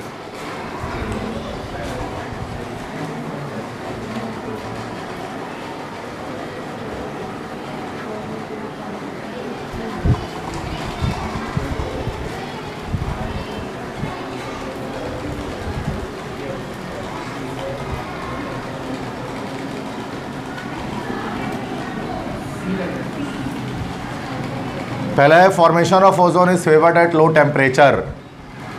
गलत। एंडोथर्मिक है तो ए तो है ही नहीं सकता। Dissociation of ozone is favoured at high temperature. Temperature अगर हम इसका हाई करेंगे तो रिएक्शन फॉरवर्ड जाएगा, बैकवर्ड नहीं आएगा, तो फेवर नहीं होगा डिसोसिएशन ऑफ ओजोन। बी तो हो ही नहीं सकता। सी कह रहे हो नसो? High temperature will shift the reaction forward, just C ही है। Low temperature will shift the reaction forward, नहीं। High temperature will shift the reaction backward, नहीं। सी ऑप्शन ही सही है। ये तो बेसिकली चैटले प्रिंसिपल लग रहा है, इसमें भी अलग अंदाज से लग रहा है, मतलब देख सकते हैं कि डिफरेंट तरह से यूज़ करते हैं। तो समझ आ गई सबको बात कैसे हो रही है? ये टेम्परेचर के फैक्टर्स यहाँ पर डिस्कस कर रहे हैं केसी के ऊपर। चूँकि आपको पता है डेल एच यहाँ पर हमारे पास चूँकि पॉजिटिव आया है, चूँकि डेल एच यहाँ पर हमारे पास पॉजिटिव आया है, तो ये रिएक्शन हमारे पास है एंडोथर्मिक। और एंडोथर्मिक रिएक्शन जो होते हैं वो हाई टेम्परेचर पे फॉरवर्ड जाते हैं, लो टेम्परेचर पे बैकवर्ड आते हैं। ऐसे ही होता है बच्चों। नेक्स्ट क्वेश्चन देखें 43। Value of KSP of different compounds is as this and this. Order of solubility of compound is. देखने में बड़ा मुश्किल लगता है बट सवाल बड़ा आसान है। सॉलेबिलिटी का ऑर्डर पूछ रहे हैं।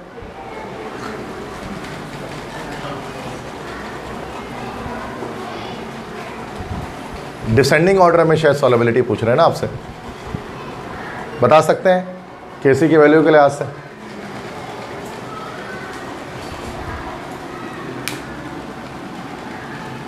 सबसे हाईएस्ट सॉलेबिलिटी किसकी होगी इन चारों में से? सबसे हाईएस्ट, जिसकी हाईएस्ट KSP वैल्यू होगी? हाँ, बी ऑप्शन। डायरेक्ट आंसर बता रहे हो? बी। PbCrO4 का कितना है? -12। एल्यूमिनियम हाइड्रोक्साइड का कितना है? -18। ओके। AgCl का कितना है? -26। और Na2S का कितना? -36। सही है, बी ऑप्शन हो गया। मतलब हमें यहाँ पर जब सॉलेबिलिटी के लिहाज से जब हम चल जाए ना डिसेंडिंग ऑर्डर में, तो फिर हमें KSP वैल्यू के लिहाज से भी डिसेंडिंग ऑर्डर में चलना पड़ेगा। तो सबसे हाई जिसकी KSP होती है उसकी सबसे हाईएस्ट सॉलेबिलिटी होती है, और जिसकी सबसे लोएस्ट KSP वैल्यू होती है उसकी सॉलेबिलिटी सबसे कम होती है। क्योंकि KSP होता ही सॉलेबिलिटी प्रोडक्ट है, जो ज़्यादा सॉलेबल होगा उसी की KSP वैल्यू ज़्यादा आएगी। That's it. तो बस ये डायरेक्ट आंसर आ रहा है, इसका ना कोई सॉल्व नहीं करना है बैठ के। मतलब बच्चे 4-4 नंबर को देख कर समझेंगे ना कि यार ये पता नहीं कैसे होगा, सॉल्व नहीं करना। नेक्स्ट क्वेश्चन है कैटलिस्ट अफेक्ट्स डैश। ये affect no affect on anyone. सही है। 50 है। Solubility product of CA3PO4 calcium phosphate is given by the expression. कैसे बनाएंगे उसको? बड़ा आसान है। CA3PO4 ट्वाइस इक्विलिब्रियम, कैल्शियम +2 अलग हो गया, फॉस्फेट -3 अलग हो गया। ऐसे ही होगा। बैलेंस करने के लिए क्या करेंगे? यहाँ पर 3, यहाँ पर 2। सही है। KSP की एक्सप्रेशन बनानी होगी तो क्या बन जाएगी? KSP = कैल्शियम +2 का होल क्यूब और फॉस्फेट के ऊपर क्या लगा देंगे? स्क्वायर। क्या हो जाएगा आंसर बताओ? सी ऑप्शन हो जाएगा। अब देखो बिल्कुल एग्जैक्टली सेम यहाँ बना हुआ है सी ऑप्शन में। तो ये बनाना दैट्स नॉट वेरी डिफ़िकल्ट, आसान चीज़ है।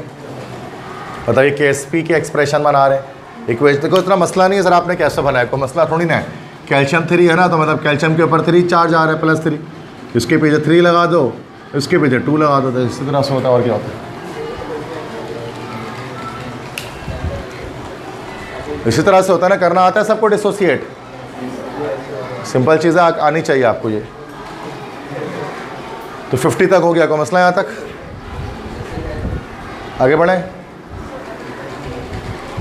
नेक्स्ट है 52, which is correct for AB3 type salt. AB3 type salt के लिए क्या चीज़ सही है? देखो AB3 से क्या मुराद है? सॉल्ट को हमने जनरल फॉर्मूले में डाल दिया AB3। AB3 का क्या मतलब है कि AB3 अगर हम इसको डिसोसिएट करेंगे, AlCl3 वगैरह, बिल्कुल सही कहा आपने।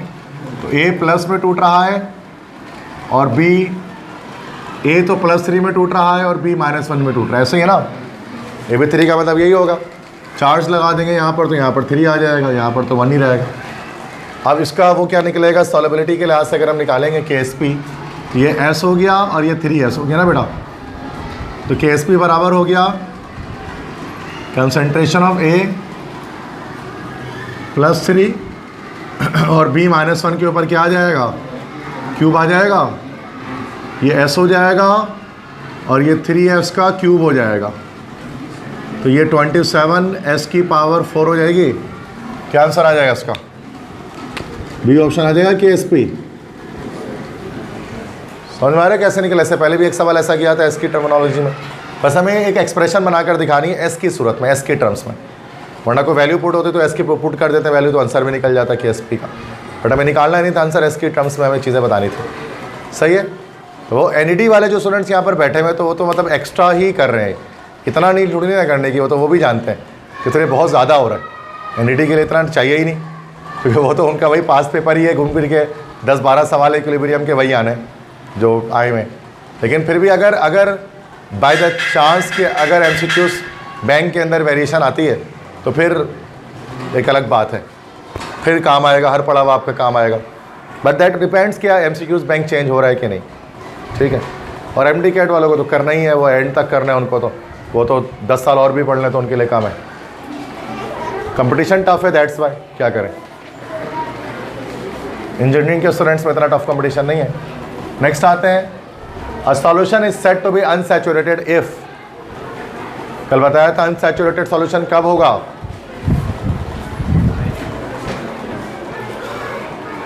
भूल गए? Ionic product is less than KSP। KSP से छोटा होगा आयनिक प्रोडक्ट तो सॉल्यूशन अनसैचुरेटेड है, और बड़ा हो जाएगा तो सुपर सैचुरेटेड है, ठीक है। 54 है, if the concentration of chromate ion in a saturated solution of silver chromate is two exponent -4, KSP of silver chromate will be. ये न्यूमेरिकल आ गया भाई, जो ज़्यादा मेरे पास तो जगह भी नहीं लिखने की, इतनी सी जगह इसी में न्यूमेरिकल सॉल्व करना। मैं चाहता भी नहीं बड़ी जगह मिले, वरना फिर क्या होता है लंबा हो जाता है। फिर जितनी छोटी जगह उतना शॉर्टकट यूज़ करते हैं, तो यहीं पर सॉल्व करने की कोशिश करते हैं। तो Ag2CrO4 है बेटा। सबसे पहले तो इसको हम डिकम्पोज कर देंगे Ag प्लस में और CrO4 -2 में। यहाँ पर 2 लगा देंगे बैलेंस करने के लिए। ऑलराइट, आपको दिया हुआ क्या है कि कंसंट्रेशन दिया हुआ है, KSP बतानी है। ये कंसंट्रेशन आपको एक की दी गई है, सिल्वर क्रोमेट आयन की कंसंट्रेशन दे दी गई है, X बता दिया गया आपको, ठीक है। ये X है बेटा, और ये यहाँ पर हमारे पास 2X है। S भी ले सकते हैं आप, इसको S ले लो। चलो हम लोग S ले लेते हैं देर से, तो S ले लेते हैं, कोई मसला नहीं है, क्योंकि इस वाले पेपर में S लिया जा रहा है सॉलिबिलिटी को, वरना हम लोग X लेते हैं सिंध बोर्ड के अंदर अपने। तो KSP बराबर किसके हो गया बेटा? KSP बराबर हो गया Ag प्लस का होल स्क्वायर CrO4 -2, ये हो गया। ये हमारे पास हो गया 2S का स्क्वायर, सॉरी 2S का होल स्क्वायर, और यहाँ पर सिर्फ S रह गया। ये हमारे पास 4x³ आ गया। अब S में वैल्यू डाल दो, 4 हो गया ये, और ये हो गया 2 एक्सपोनेंट -4 का होल क्यूब। हाँ भाई, 2 की पावर क्यूब कितनी हो गई? 8 4 32 मल्टीप्लाई बाय 4 3 12। कौन सा आंसर आ रहा है? क्या सी ऑप्शन आ रहा है? 32 एक्सपोनेंट -12। फिर ये हमारे पास निकल गया कि अगर हमें सॉलेबिलिटी बता दी जाए कंसंट्रेशन, तो हम KSP कैसे निकालेंगे। इससे पहले तक हम यहाँ पर लाकर छोड़ दे रहे थे, अब हम क्या करें, जैसे पिछले यहाँ इस सवाल में हमने किया, अब S चूँकि गिवन थी सॉलेबिलिटी, तो हमने पुट करके यहाँ पे आंसर निकाल दिया, दैट्स इट। तो इतना कोई मुश्किल काम तो नहीं था, एक स्टेप आगे बढ़े बस। और देखो कैलकुलेशन भी आसान थी, विदाउट कैलकुलेटर हो गई आराम से। तो ये सारे MD-CAT के ही MCQs हैं, तो इसलिए सारे बिना कैलकुलेटर के चल रहे हैं। ये E-CAT वाले होते हैं ना, उसमें आता है पॉइंट में आता है आंसर, तो वो अलग अलग होता है।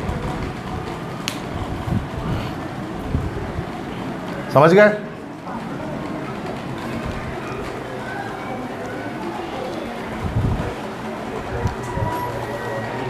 वो मसला। तो चैप्टर 6 बहुत आसान चैप्टर इस नियत से है ना कि इसमें 5 से 6 कॉन्सेप्ट है गिनती के, यही घूम रहे हैं, लेकिन वो हर कॉन्सेप्ट ही बहुत तगड़ा है। मसला ये है, कोई भी कॉन्सेप्ट आसानी से समझ में आ रहा नहीं है। 5 से 6 कॉन्सेप्ट हैं, उनसे 1000 सवाल बनते हैं, लेकिन वो सारे उसका एक कॉन्सेप्ट भी थोड़ा तगड़ा है। जब तक उसको समझेंगे नहीं ठीक तरह से, तब तक वो आप एक MCQ भी इसको सॉल्व नहीं कर पाएंगे, क्योंकि ये डेली लाइफ और बेसिक लाइफ और कॉमन सेंस से काम नहीं करता। ये पूरी मेथोडोलॉजी है जो चलती है हमारे पास है चैप्टर 6 के अंदर, केमिकल इक्विलिब्रियम में, ठीक है। क्योंकि तो नंबर 55 है, if the solubility of calcium hydroxide is √3, what will be the solubility product. अब देखो यहाँ पर फिर वही चीज़ दे दिया गया, लेकिन रूट में डाल दिया गया इस बार इसको ना। अब पता नहीं है क्या मसला है, करेंगे तो कुछ निकल के सामने आएगा। सबसे पहले क्या करें, कैल्शियम हाइड्रोक्साइड को तोड़ दें। कैल्शियम +2 में टूटा और हाइड्रोक्साइड में टूटा बच्चे, ये 2 आ गया यहाँ पर, ये सही है। ये हमारा S हो गया, ये हमारा 2S हो गया, यहाँ तक भी मसला कोई नहीं, सही है। KSP बराबर हमारे पास हो गया कैल्शियम +2 और हमारा OH माइनस का, अब आपको पता है x² बन जाएगा जो मोलर कोफिशिएंट है, KC KSP सब में ऐसा ही होता है। ये हमारा S हो गया और ये हमारा क्या हो गया, 2S का होल स्क्वायर। फिर से वही हो गया 4S का क्यूब, तो 4S का क्यूब से मुराद 4 लिखा, S कितना है √3 और इसका क्यूब, ऐसा ही है।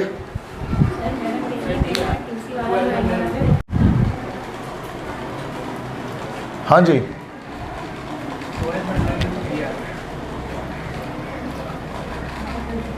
√3 का क्यूब है ना ये, ओके। तो मतलब मैं सॉल्व कर रहा हूँ उसको, देखो कैलकुलेटर से तो हो ही जाता है ना, विदाउट कैलकुलेटर करेंगे ना इसको। 4 √3 का क्यूब है ना ये, इसको 3 बार लिख देता है, मुझे तो इतनी मैथ नहीं आती अच्छी, मैं तो बच्चों की तरह करूँगा, √3 मुझे नहीं आते इतना अच्छा, ठीक है। अब ये √3 एक 3 बाहर आ जाए यहाँ से, ठीक है। एक 3 जब बाहर आएगा तो 4 × 3 और सिर्फ एक √3 बच जाएगा, 4 3 का क्या हो गया 12, तो क्या आ गया हमारे पास 12√3, तो डी ऑप्शन करेक्ट आ जाएगा। तो मेरी मैथ तो सबसे डब्बा है आप सब में से, तो मैं जब कर ले रहा हूँ तो तुम तो कर ही लोगे यार इतना। अब बच्चे बोले सर ये क्या कर रहे हैं आप, इतना ओपन करके कौन करता है, तो मुझे ऐसे ही अच्छा लगता है करने में। अब कुछ बच्चे ना ऐसे ही निकाल के √3 × √3 निकाल के बाहर ले आते हैं उसको। मैथ्स वाले स्टूडेंट है ना, बोल सर ये 3√3 है ये, अब मुझे नहीं समझ में आ रहा 3√3 कैसे, जब तक मैं उसको कैसे खोलूँ नहीं। अब मुझे लग रहा है हाँ ये 3√3 है। और आप में से ही मुझे पता है कुछ बच्चे ऐसे होंगे जिनको नहीं आते हैं समझ में, क्योंकि हर बच्चा इतना जीनियस नहीं होता है जितना मैं समझ रहा होता हूँ अक्सर बच्चों को, ठीक है, सिंपल सी बात है। वो मैं चूँकि मेरे फ्रेंड्स होते थे, वो उनकी एक मैथ्स भी मुझसे बहुत अच्छी होती थी, तो उस वक्त से बड़ा मरूफ फील करता हूँ जिसकी मैथ्स अच्छी होती है। मैंने बोला यार वाकई में, और मुझे लगता है मेरी सबसे बुरी है पूरी दुनिया में मैथमेटिक्स, बट ऐसा नहीं होगा शायद, बहुत होगी मेरी मुझसे बुरी बहुत होगी, लेकिन मुझे ऐसा फील होता है, क्योंकि मुझे मैथ्स हमेशा से पसंद नहीं आई, कभी मुझे कहीं पसंद नहीं आई, सिंपल सी बात है। अब मुझे जो सब्जेक्ट पसंद नहीं आता मैं समझता हूँ मेरी सबसे घटिया वही चीज़ है, जैसे मैथ्स।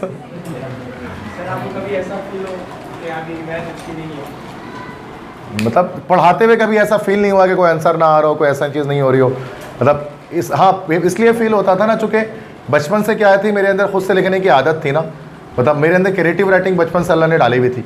मैं क्रिएटिव राइटिंग किया करता था, 5 क्लास से मैंने रहमानी स्कूल में पढ़ा करता था, मैं औरंगी टाउन।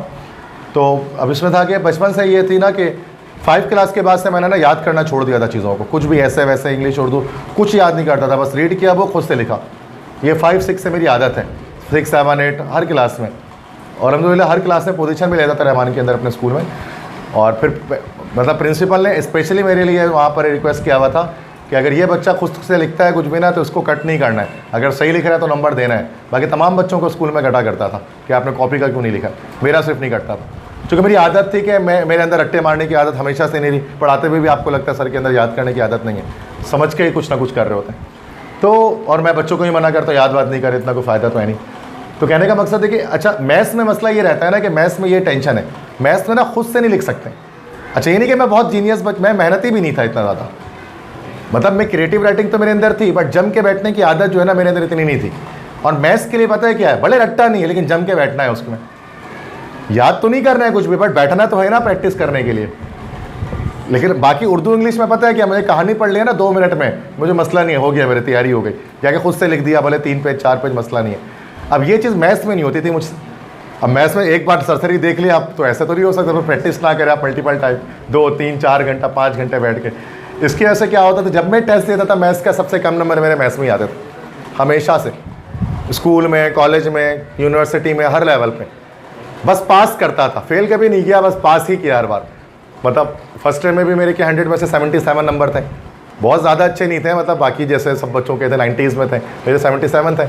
अगर मैं इंजीनियरिंग में भी चला गया, इंजीनियर बना भी मैं, मतलब मैं डॉक्टर नहीं हूँ कि मैं ये बात कह रहा हूँ कि लाइक कि मेरी मैथ्स अच्छी नहीं है, मैं इंजीनियर हूँ फिर भी मेरी मैथ्स अच्छी इस वजह से नहीं है क्योंकि उसमें मेहनत बहुत चाहिए होती है। मैथ्स के अंदर बिना बैठे बिना टाइम दिया ना काम नहीं बनता है। मतलब बाकी सब्जेक्ट में काम बन जाएगा, फिजिक्स केमिस्ट्री ये वो के थोड़ा सा हिंट बना लिया, कॉन्सेप्ट ले लिया, लेक्चर पढ़ लिया, दैट्स इट, खुद लिख सकते हैं। बट मैथ्स में आप ऐसा नहीं कर सकते जब तक आप पूरा कॉपी करने ना करो। आप तो मेडिकल के अक्सर, इसलिए आपको पता इतना नहीं होगा इस बारे में, पर इसमें प्रैक्टिस बहुत चाहिए। 9-10 में तो मैथ्स पढ़ा ही है ना, इस हवाले से तो मतलब मसला कभी आता नहीं है, कभी ऐसा नहीं हुआ कि मैथ्स में गलत सॉल्व करते जा रहा हूँ, ऐसा कुछ नहीं हुआ। बट मैं बहुत डिटेल में करता हूँ, कहीं मैं इस मकसद ही है, मतलब मैं क्यों बार बार ये बात करता हूँ, मैं मैथ्स को ना, बहुत सारे टीचर, मैंने मैथ्स के टीचर देखा शॉर्टकट कर देते हैं, एक बार देखते डायरेक्ट आखिरी, मैं बड़ा मरूब हो जाता हूँ से यार ये क्या बेहतरीन बंदे, डायरेक्ट एक लाइन से आखिरी लाइन में पहुँच गया। मुझसे होता नहीं जब तक मैं सारे स्टेप फॉलो ना करूँ, समझ गए। बट इससे फ़र्क नहीं पड़ता, मतलब होगा सही है। कुछ बच्चों को समझ में ज़्यादा आ रहा होता है, ऐसे कि सर आप एक स्टेप बता देते हैं, मैं समझ में आया क्या चीज़ हो रही है। वरना मैथ्स में भी अक्सर होता है, जब हमारे टीचर जब करते थे तो हम भी परेशान हो जाते हैं कि डायरेक्ट आखिरी स्टेप कैसे आ गया, अब बीच में क्या हुआ हमें पता ही नहीं है। तो ये मसला रहता है कभी कभार। तो चलो ऐसे ही, चलो भाई आगे बढ़ते हैं। 56 active mass of 96 gram of oxygen contain in 2 litre vessel है, तो डायरेक्ट आ जाएगा। कितना आ रहा है ये 1.5 मोल्स पर लीटर। 96 निकाल लोगे ना, खुद ही निकाल लोगे यार, इजी है। इससे पहले 4-5 सवाल ऐसे हो चुके हैं। तो मसला 10:54 हो रहे हैं, टाइम के लास्ट 5 मिनट होंगे कि इलेक्ट्रिक अलार्म बज जाएगा तो क्लास खत्म हो जाएगी। 11:05 में बजेगा अलार्म इनका एग्जैक्ट। 58 बताया जरा, ये तो अभी किया था, ये एक इक्वेशन है, था forward reaction is favoured by. चलें आगे बढ़े, पेज 58। फॉरवर्ड रिएक्शन किस में होगा इनमें, ये इक्वेशन है, फॉरवर्ड किस में होगा, क्या करने से, इंक्रीजिंग टेम्परेचर, सही है, बिल्कुल परफेक्ट, ठीक है, एंडोथर्मिक है, दैट्स नेक्स्ट है। 8 moles of gas AB3 are introduce in a 1 litre flask where it dissociates at this at equilibrium 2 moles of A2 are present.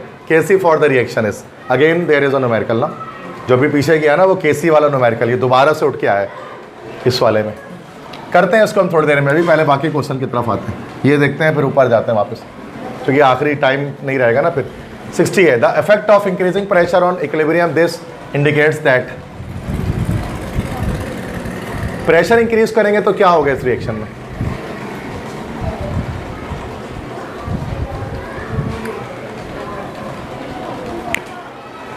क्या होगा प्रेशर इंक्रीज करने से, क्या होगा बताएं। No reaction is favoured, stop कहाँ से हो जाएगा रिएक्शन, नो स्टॉप तो कभी हो ही नहीं सकता ना यार, reversible reaction. No reaction is favoured, forward backward कुछ नहीं आएगा, चूंकि मोल्स बराबर है ना भाई, 5 मोल इधर है 5 मोल इधर है, that's it. At equilibrium state, आसान है यार, ये क्या है बताओ, 3 बार किया है भैया। ये ऑप्शन है। Both reactions proceed at same speed. 62 units of KC for the reversible reaction this. निकाल लोगे इसके लिए केसी की यूनिट, बताओ क्या आएगा, बताओ फिर निकाल क्या लोगे, बताओ आंसर बताओ ना। ऊपर आ गया मोलरिटी का स्क्वायर, नीचे आ गया मोलरिटी का क्यूब।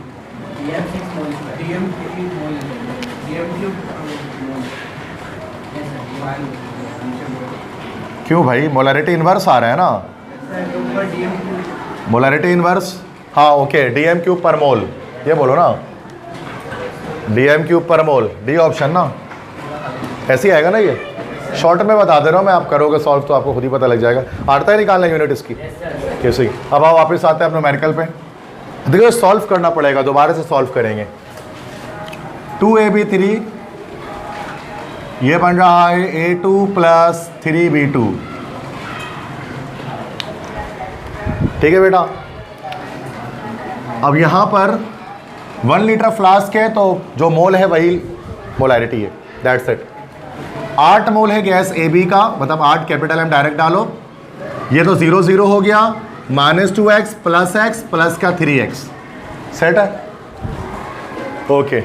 अब क्या कह रहे हैं, जब इक्विलिब्रियम पहुंचा तो इक्विलिब्रियम पर क्या देखा हमने, 2 moles of A2 are present, इसके 2 मोल प्रेजेंट हैं, मतलब ये हमारे पास 8 - 2x हो गया, ये x हो गया, ये 3x हो गया। तो कह रहा है इक्विलिब्रियम पर A2 के 2 मोल प्रेजेंट थे। x हमारे पास 2m आ गया, तो ये 3x हमारे पास कितना आ गया, 6 आ गया, 3 × 6। और ये कितना आ गया बेटा, 8 - 2 2, 8 - 4 कितना हुआ, ये 2m आ गया, चूँकि सॉरी 8 - 4 4m आ गया, सेट है। तो अब केसी की बात कर लेंगे, तो केसी बराबर किसकी है, प्रोडक्ट अपॉन रिएक्टेंट। तो प्रोडक्ट कहाँ गया, ये A2 हो गया, ये B2 का होल क्यूब हो गया अपॉन AB3 का स्क्वायर हो गया, ऐसा ही है। केसी बराबर हो गया हमारे पास A2, ये 2 हो गया, ये 6 का क्या हो गया हमारे पास, क्यूब हो गया, और नीचे भी है 4 का हमारे पास क्या हो गया, स्क्वायर हो गया।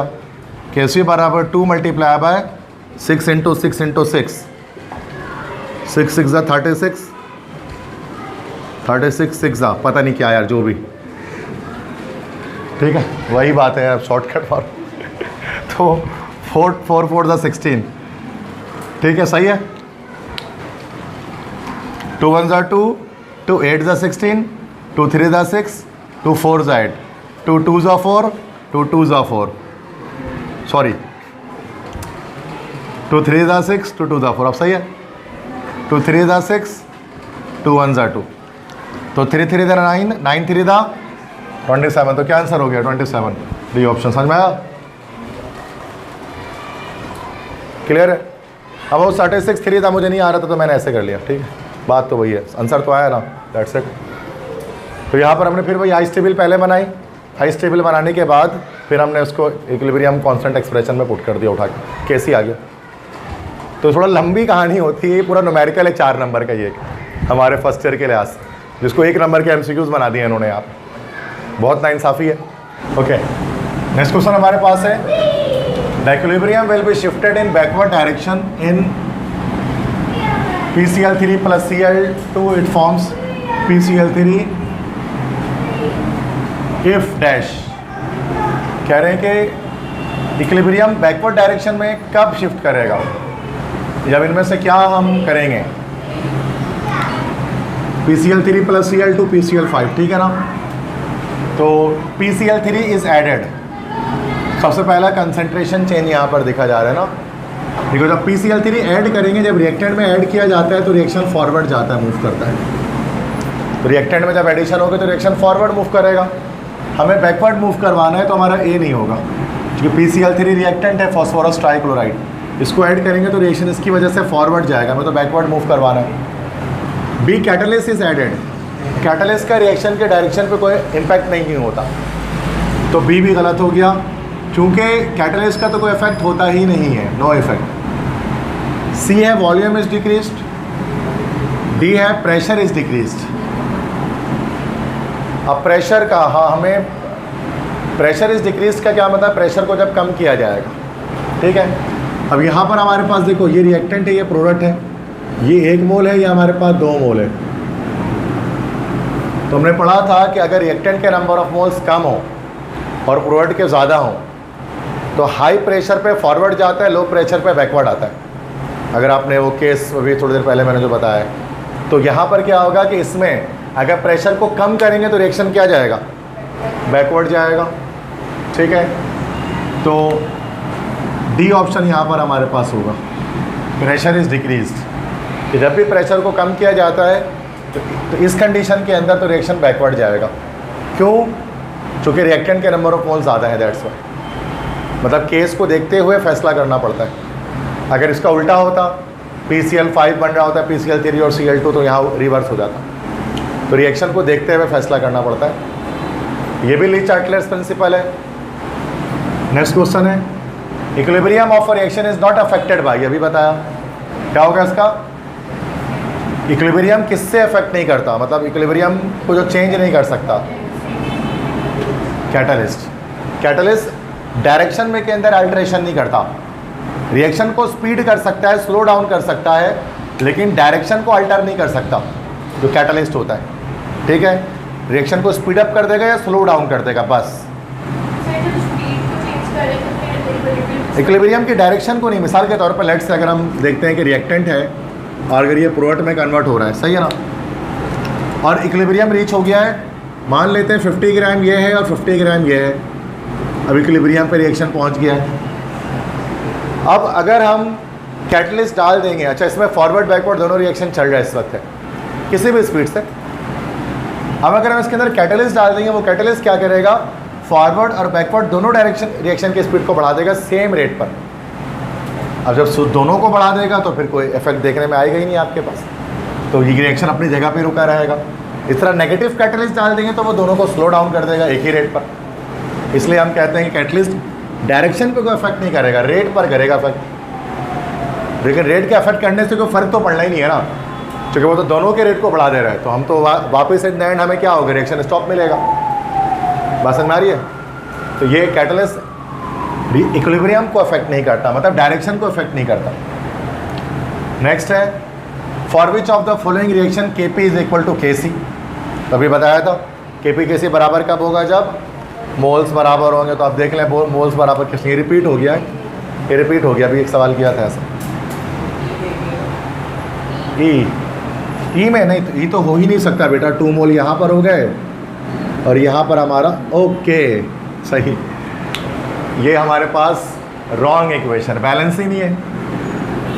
अब बैलेंस हुई इक्वेशन ये, और अब यहाँ पर क्या हो गया, 3 मोल हो गया, गलत हो गया अभी।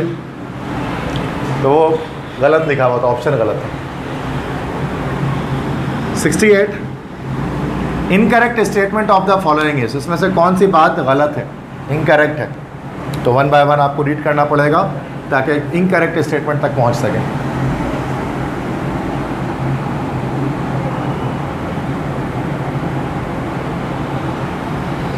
Reversible reactions proceed in a definite direction, value of Kc is independent of initial concentration of reactant.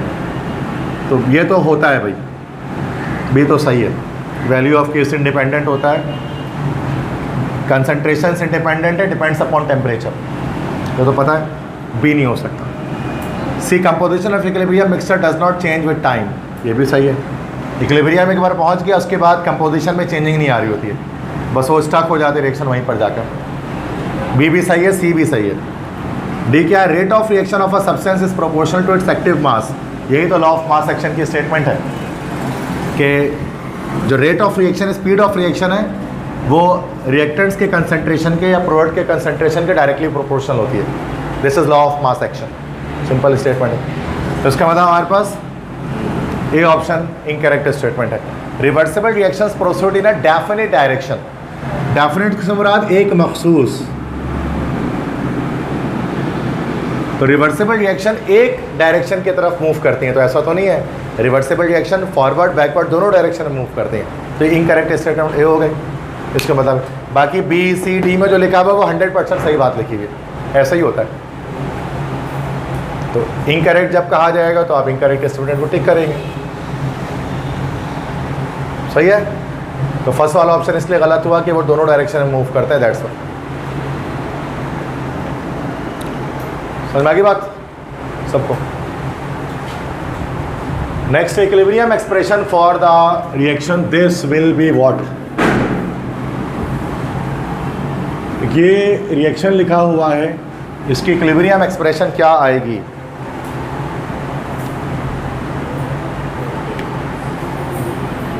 Equilibrium देखो, ये एक हमारे पास इक्वेशन लिखी हुई है। इक्विलिब्रियम कांस्टेंट एक्सप्रेशन लिखनी आती है सबको।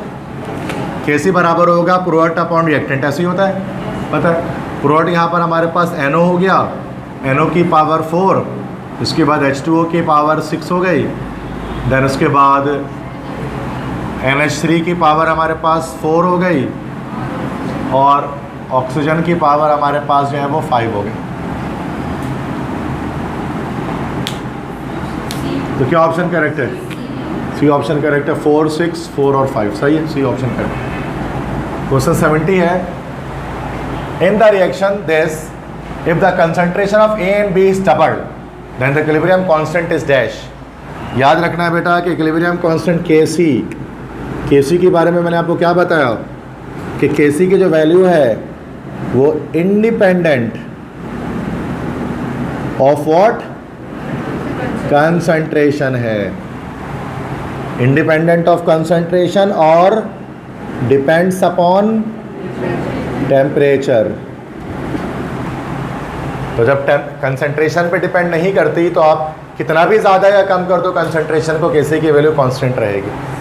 तो क्या आंसर होगा इसका? सी ऑप्शन हो जाएगा, रिमेन सेम, है ना भाई। A B किसको भी डबल ट्रिपल कर दो, इक्विलिब्रियम कांस्टेंट में फ़र्क नहीं पड़ता, वो सेम रहती है। क्लियर है?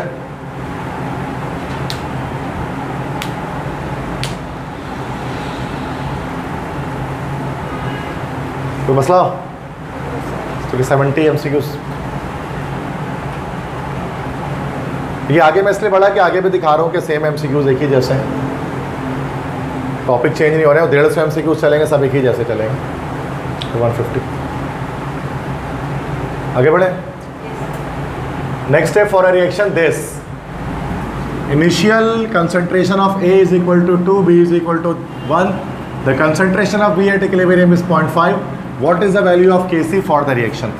अच्छा, ये होता है इसका थोड़ा मुश्किल सवाल ना, क्योंकि इसमें पूरा न्यूमेरिकल डाल दिया उन्होंने एक सवाल के अंदर, आइस टेबल बनती है जिसके अंदर। ठीक है, एक इक्वेशन दी हुई है, इक्वेशन लिख देता हूँ पहले मैं, 2A + B it forms C। कह रहे हैं इनिशियल कंसंट्रेशन, शुरू में कंसंट्रेशन A की जो है वो कितनी है बेटा?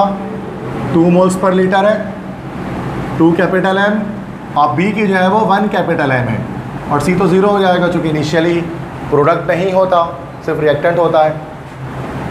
इक्विलिब्रियम पर B की कंसंट्रेशन 0.5 है, Kc की वैल्यू बताइए। तो पहली लाइन हम लिखते हैं बेटा, ये इनिशियल कंसंट्रेशन कहलाती है।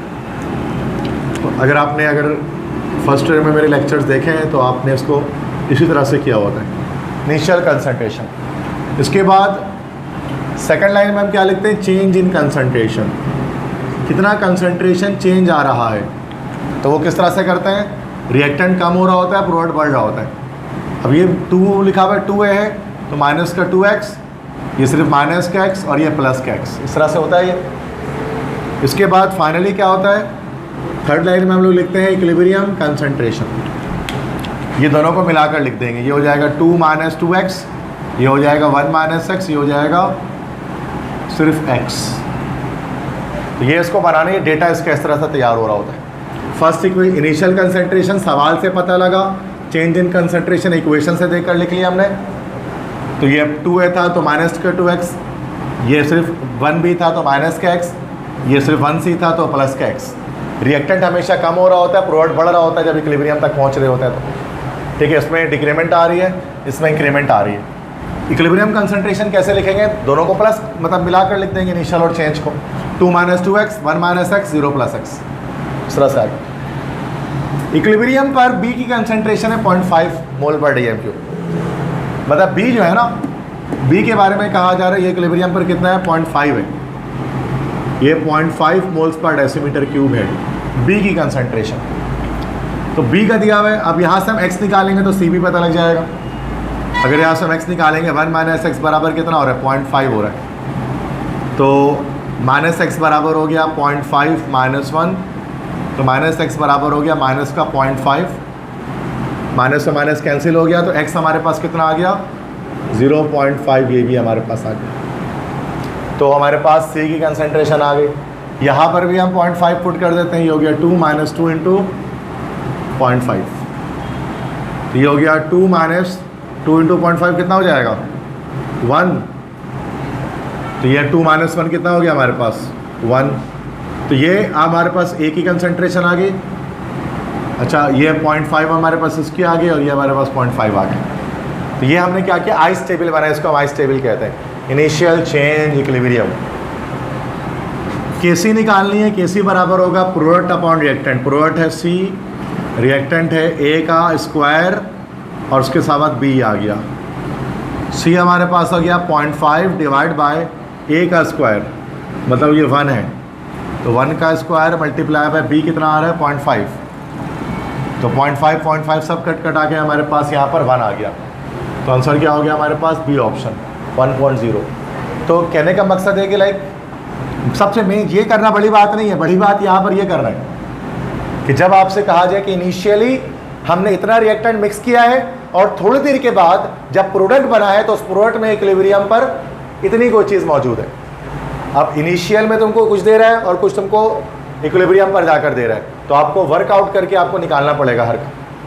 ठीक है, तो सबसे पहले इनिशियल लिखा हमने, इनिशियल में प्रोडक्ट नहीं होगा था, चेंज कैसे देखकर लिखा, इक्वेशन को देखकर लिखा, इक्विलिब्रियम कैसे देखकर लिखा, दोनों को इनिशियल और चेंज को प्लस कर दिया, आपस में मिलाकर लिख दिया, तो 2 minus 2x 1 minus x 0 plus x आ गया। फिर एक चीज़ आपको दी हुई थी, बी की कंसंट्रेशन दी हुई थी, जिसकी मदद से हमने बाकी x निकाल के बाकी चीज़ें निकाल दी। यही कहना हमने, अगर यहाँ पर चेक करो तो ये पूरा 4 नंबर का एक न्यूमेरिकल है फर्स्ट ईयर का, जिसको यहाँ पर 1 नंबर के MCQs की सूरत में डाल दिया गया। तो ऐसा होता है MD कैट के पास पेपर में, डाउ ग्रेड्स में आपको ऐसा दिखेगा कि ये बड़े बड़े न्यूमेरिकल भी है कि MCQs 1 नंबर में आ गए। ऐसा 54 सवाल में से एक सवाल होगा, लेकिन होगा तो ना, पूरे 54 के 54 सवाल ऐसे नहीं होंगे केमिस्ट्री में, 54 में से 1 से 2 सवाल ऐसे होंगे। तो इसके लिए आपको तैयार रहना है। आपको पता है पूरा पेपर का भी सारे सवाल आसान नहीं बनते, 20% डिफ़िकल्ट क्वेश्चन होते हैं, तो 20% के लिए तैयार तो रहना है ना आपको, वो 20% जो डिफ़िकल्ट आएंगे। बड़े 80% आसान आ रहे हैं तो उससे क्या फ़र्क पड़ता है कि बाकी डिफ़िकल्ट क्वेश्चन भी थोड़े से हैं।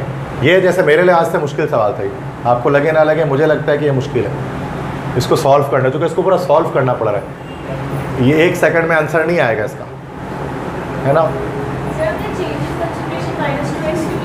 क्यों लिया है? चूँकि यहाँ पर देखें ये 2 मोल्स हैं, ये 1 मोल है, ये 1 मोल है, तो इसको -2x लिया, इसको -x लिया, इसको +x ले लिया, मतलब 2 है ना यहाँ पर, जो यहाँ पर कुछ नहीं लिखा हुआ तो 1 लिखा हुआ, यहाँ पर 1 लिखा हुआ, तो -2x, माइनस का 1x और प्लस का 1x। इसको माइनस में क्यों लिया, इसको प्लस में क्यों लिया? क्योंकि रिएक्टेंट हमेशा डिक्रीज होता है, प्रोडक्ट हमेशा इंक्रीज होता है, तब जाकर इक्विलिब्रियम रीच होती है। ऐसे ही होता है ना भाई, रिएक्टेंट कम हो रहा होगा, प्रोडक्ट बढ़ रहा होगा, तब इक्विलिब्रियम रीच होगी फाइनली जाकर। तो वहाँ माइनस में लेते हैं, इसलिए प्रोडक्ट को प्लस में ले रहे होते हैं हमेशा।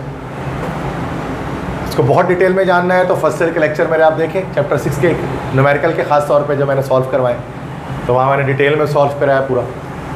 तो वहाँ 4 नंबर का एक होता है, बट यहाँ तो 1 नंबर का, तो इतना फोकस नहीं करेंगे इसके ऊपर। सही है, समझ में आ गई बात सबको कैसे हुआ? अब नीचे वाली बात मुश्किल नहीं, ऊपर डेटा में ये निकालना ज़रूरी था कि यहाँ 1 कैसे निकला, ये 0.5, ये 0.5। सही, बस एक हमें दिया हुआ था B की वैल्यू 0.5, हमने इसको देखते हुए x निकाल लिया, x निकला तो C निकल गया, फिर इसकी वैल्यू को यहाँ पर पुट करके A निकाल लिया रिएक्टेंट। थोड़ी सी मैथमेटिक्स लगाई और कुछ भी नहीं किया। ठीक है, नेक्स्ट क्वेश्चन पे आता है, इसको मिटाता हूँ पूरा मैं। In which of the following case does the reaction goes farthest to completion. फिर से वही बात, केसी की 3 वैल्यू, केसी की वैल्यू अगर बहुत बड़ी है या केसी की वैल्यू बहुत छोटी है, केसी की बहुत बड़ी वैल्यू से मुराद क्या होता है कि reaction farthest to completion, almost complete हो चुका होगा reaction, forward reaction almost complete होगा। तो वेरी बिग वैल्यू आपको क्या बताती है? फारदेस्ट टू कंप्लीशन, मतलब बहुत करीब करीब है कि रिएक्शन कंप्लीट होने वाला है। Farthest to completion, nearest to completion. Okay okay okay, reverse हो गया ना, सही, सॉरी। नियरेस्ट टू कंप्लीशन ना, कंप्लीट होने के करीब करीब है, सही, नियरेस्ट टू कंप्लीशन। और यहाँ पर हमारे पास हो जाएगा फारदेस्ट टू कंप्लीशन। अब सही है। तो यहाँ पर क्या है, किस केस में reaction farthest to completion, completion से बहुत दूर होगा, मतलब केसी की वैल्यू बहुत छोटी होगी। तो लीस्ट वैल्यू ऑफ केसी कहाँ आ रही है, डी में आ रही है, 10 की पावर -8। तो ये हमारा हो गया। यही सवाल में अगर बोलता नियरेस्ट टू कंप्लीशन तो 10 की पावर 4 हो जाती है, ये ऑप्शन हो जाता। तो ये याद रखिए कि ये भी केसी की एप्लीकेशन है कि केसी की बड़ी वैल्यू क्या बताती है और छोटी वैल्यू क्या बताती है। छोटी वैल्यू बताती है कि रिएक्शन स्टार्ट होते साथ ही इक्विलिब्रियम रीच हो गया है, और बड़ी वैल्यू बताती है रिएक्शन एंड होने वाला था और थोड़ी देर पहले इक्विलिब्रियम रीच हो गया। सही है।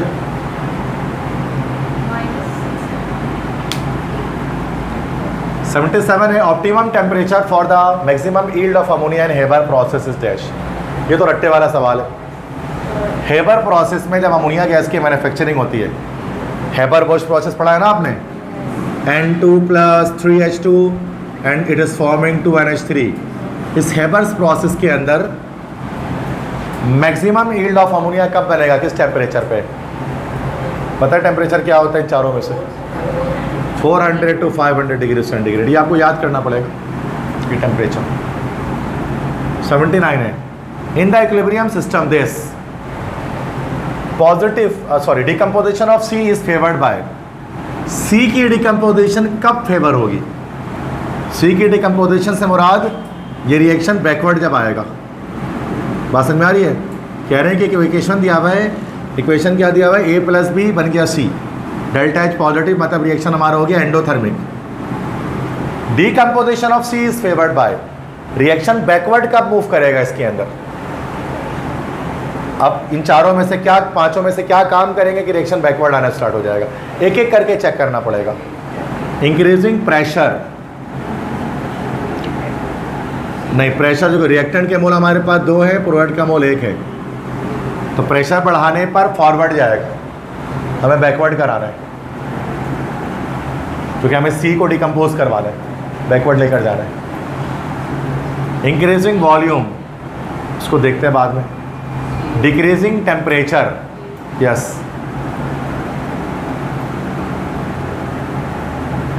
अच्छा, रिमूविंग सी नहीं होगा, सी को ख़त्म करेंगे तो रिएक्शन फॉरवर्ड मूव करेगा। Yes, decreasing temperature. आपको पता है एंडोथर्मिक रिएक्शन है, एंडोथर्मिक रिएक्शन में हाई टेम्परेचर पे फॉरवर्ड होता है और लो टेम्परेचर पे बैकवर्ड होता है। तो अब यहाँ पर जो कि लो टेम्परेचर करेंगे जैसे ही हम, तो क्या होगा, रिएक्शन बैक होगा, और जब रिएक्शन बैक होगा तो सी जो है वो डिकम्पोज हो जाएगा ए और बी में, तो डिकम्पोजिशन फेवर हो जाएगी, बैकवर्ड डायरेक्शन फेवर हो जाएगा। समझ गए? तो यहाँ पर सी ऑप्शन होगा। कैसे पता लगा मुझे, कैसे अंदाज़ा हुआ? ये डेल्टा एच की वैल्यू पॉजिटिव देखकर अंदाज़ा हुआ। तो क्या होगा बताएं?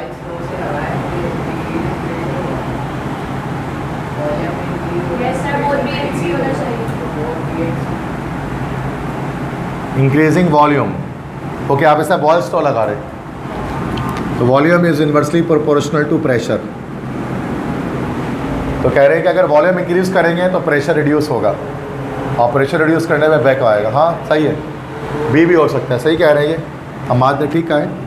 तो बेहतर ऑप्शन तो ये है कि हम ई लगा लेना, बोथ बी एंड सी, तो दोनों हो सकता है। सही, ये लॉजिक कहाँ से है तुम्हारे दिमाग में? ऑलराइट, तो उन्होंने बॉयल्स तो लगाया, ये वो लगाता नहीं है यहाँ पर, तुमने यहाँ पर लगा दिया इस रूल को। ओके, क्योंकि चैप्टर 6 में बॉयल्स लॉ का काम ही कोई नहीं है, चैप्टर 2 में होता है वो स्टेट्स ऑफ मैटर। समझ में आ गए सारे MCQs?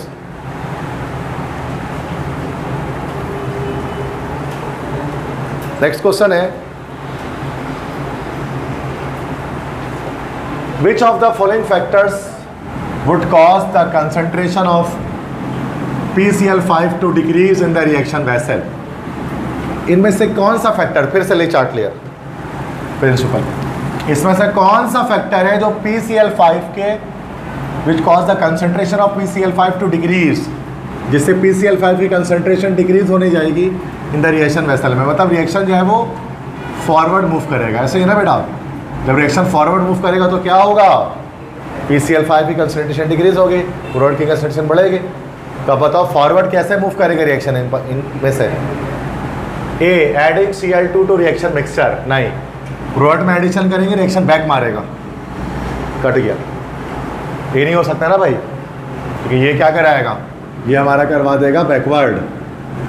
B, increasing the volume of reaction vessel, के बाद में देखते हैं। एडिशन ऑफ कैटलिस्ट, ये तो हटाई दो। इंक्रीजिंग टेम्परेचर, टेम्परेचर बढ़ाएंगे फॉरवर्ड जाएगा। और यहाँ पे भी देख लेते हैं इसको, increasing the volume of reaction vessel. तो अगर वॉल्यूम को इंक्रीज कर रहे हैं तो प्रेशर डिक्रीज हो रहा है, और डिक्रीज प्रेशर है। ओके, और यहाँ पर हमारे 1 मोल है और ये 2 मोल है। जब इसकी ऐसी कंडीशन आती है तो सूरत में हम क्या करते हैं, रिएक्टेंट के मोल्स कम है, प्रोडक्ट के ज़्यादा हैं, तो हाई प्रेशर पे फॉरवर्ड, लो प्रेशर पे बैकवर्ड। तो हाई प्रेशर पे फॉरवर्ड जाएगा, तो नहीं हो रहा ना ये इंक्रीजिंग द वॉल्यूम, क्योंकि प्रेशर रिड्यूस हो जा रहा है इस चक्कर में। तो लो प्रेशर आ रहा है, तो लो प्रेशर में तो ज़ाहिर सी बात है बैकवर्ड यहाँ पर हमारे यहाँ पर मूव करेगा ना। अच्छा, फॉरवर्ड ही मूव करेगा। दोबारा से करते हैं, दोबारा से सोचते हैं बी ऑप्शन को। Increasing the volume, volume increase करेंगे तो इसका मतलब क्या होगा, लो प्रेशर हो गया। क्या पता बी एंड डी हो जाए, दोबारा से देखते हैं। बी, डी तो है ही, बी चेक करते हैं, लो प्रेशर। अब यहाँ पर 1 मोल है, यहाँ पर 2 मोल है, रिएक्टेंट के मोल कम है, तो लो प्रेशर पे क्या होगा बेटा, ये फॉरवर्ड मूव करेगा। तो लो प्रेशर कर रहे हैं और फॉरवर्ड ही तो मूव करवाना है, लेकिन PCl5 की कंसंट्रेशन कम हो। तो यहाँ पर बी भी करेक्ट हो गया, तो मतलब करेक्ट आंसर दोबारा से क्या हो गया, ये हो गया, both B and D. D तो था ही, बी भी है, क्योंकि वॉल्यूम अगर बढ़ता है तो प्रेशर कम होता है, दैट्स इट। ठीक है, और प्रेशर कम हुआ तो रिएक्शन यहाँ पर फॉरवर्ड मूव करेगा। ये क्यों फॉरवर्ड मूव करेगा, कैसे पता लगा सर आपको? क्योंकि रिएक्टेंट के मोल्स कम है, प्रोडक्ट के ज़्यादा है, एज पर द जो हमने लॉजिक चेक की। समझ में आ रही बात? तो बहुत एक्टिव माइंड होकर इसको सॉल्व करना पड़ता है इनको ना। मुश्किल नहीं है, आसान है, लेकिन एक्टिव माइंड रखना पड़ता है। मल्टीपल चीज़ें एक साथ जहन में चलानी पड़ती हैं। न्यूमेरिकल नहीं है ये, जस्ट डायरेक्ट आंसर लगाना है। ये ली चार्टलियर्स प्रिंसिपल के MCQs कहलाते हैं ये सारे। ठीक है, बहुत MCQs हैं, 100 से पर MCQs इसी के सिर्फ इस चैप्टर में। विच oxide of nitrogen is most stable at 273 degree centigrade? कौन सा ऑक्साइड मोस्ट स्टेबल है? रिएक्टेंट स्टेबल कब होता है, मैंने क्या बताया था? जब Kc की वैल्यू बहुत छोटी हो तो रिएक्टेंट स्टेबल होता है। कुछ याद आ रहा है कुछ अभी क्लास के स्टार्ट में? तो रिएक्टेंट सबसे ज़्यादा स्टेबल कब होगा? तो जब Kc की वैल्यू सबसे छोटी कहाँ आ रही है, 2 पे आ रही है, तो उसका मतलब 2NO2, बी ऑप्शन जो है ना हमारा, ये NO2, ये हमारा सबसे ज़्यादा स्टेबल होगा 273 डिग्री सेंटीग्रेड पर। क्यों सबसे ज़्यादा स्टेबल होगा? क्योंकि उसकी Kc की वैल्यू सबसे छोटी है, तो रिएक्टेंट स्टेबल हो जाएगा इसमें। 84 है द मोलर कंसंट्रेशन, अभी तो निकाला ये 0.1 D आ जाएगा ना, इसका रिपीट हो गया ये MCQs। समझ गए? ये वाला देखो 83 में क्या कर रहे हैं, क्या कॉन्सेप्ट लगा रहे हैं। जितना कम Kc होगा उतना ज़्यादा रिएक्टेंट जो है हमारा स्टेबल होगा, दैट्स इट। तो हाई अगर होगे तो सूरत में अपोजिट हो जाएगा, बिल्कुल ऐसे। तो इसका बी ऑप्शन सिर्फ आया ना, NO2। बस ये हमारा जो नाइट्रोजन का ऑक्साइड है वो सबसे स्टेबल होगा। तो Kc की वैल्यू को देखकर स्टेबिलिटी बताई जा सकती, बाकी सब अलग अलग देखो वैल्यूज़ आ रही है Kc। ये टफ लेवल के MCQs है, MD-CAT लेवल के MCQs हैं। बस ये कि थोड़ा सा कर लें उसको तो काम आएगा, फ़ायदा करेगा।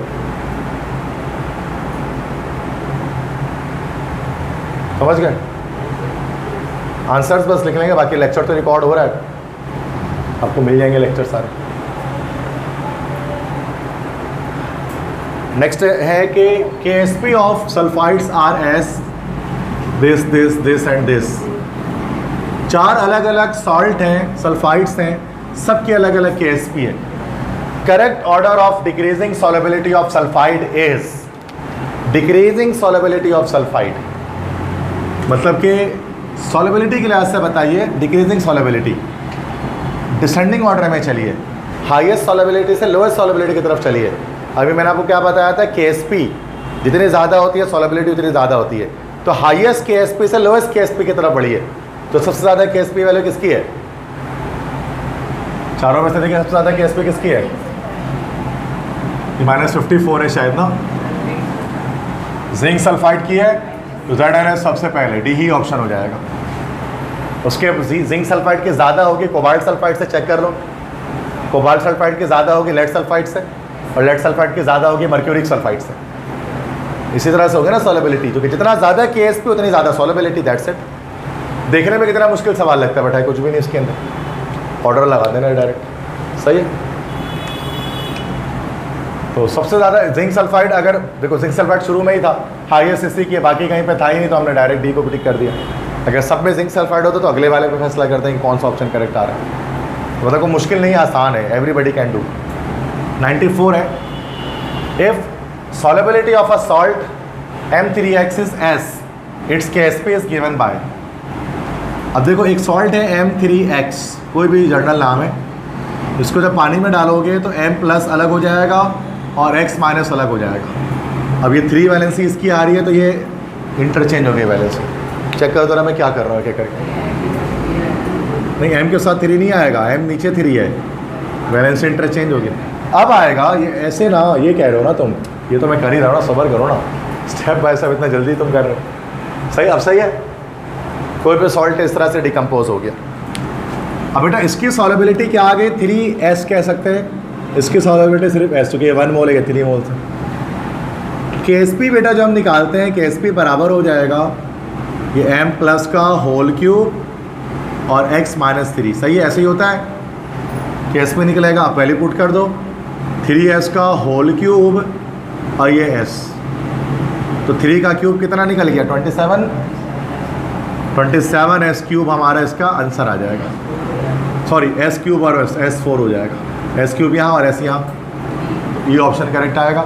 S के टर्म्स में बताना था तो बता दिया। तो ये इस तरह से ये MCQs को करते हैं, मतलब कि लाइक सॉलेबिलिटी दी गई थी S के नाम से और हमसे KSP पूछा जा रहा था, तो हमने वैल्यू पुट कर दी क्वेश्चन के अंदर, तो निकाल लिया उसको पुट करके। समझ में आ रहा है कैसे निकाला मैंने, क्या किया मैंने यहाँ पर?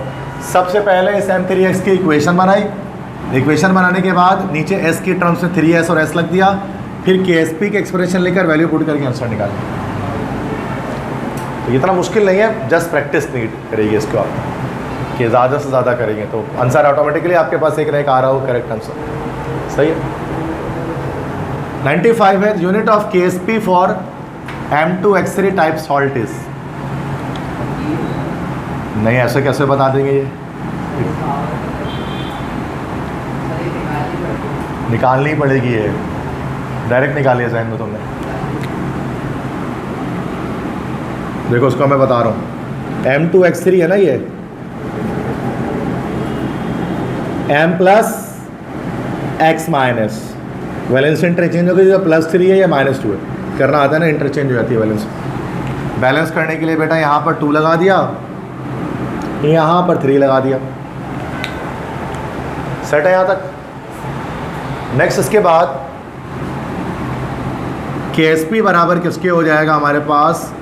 M+3 का स्क्वायर और X-2 का क्यूब, ऐसा ही है।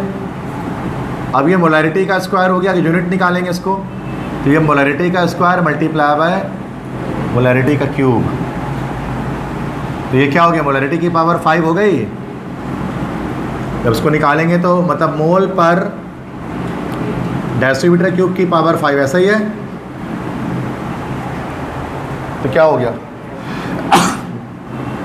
मोल की पावर 5/5 3 DM की पावर 15, मोल की पावर 5 DM की पावर 15, भी ऑप्शन आ जाएगा। समझ गया यूनिट कैसे निकाली मैंने?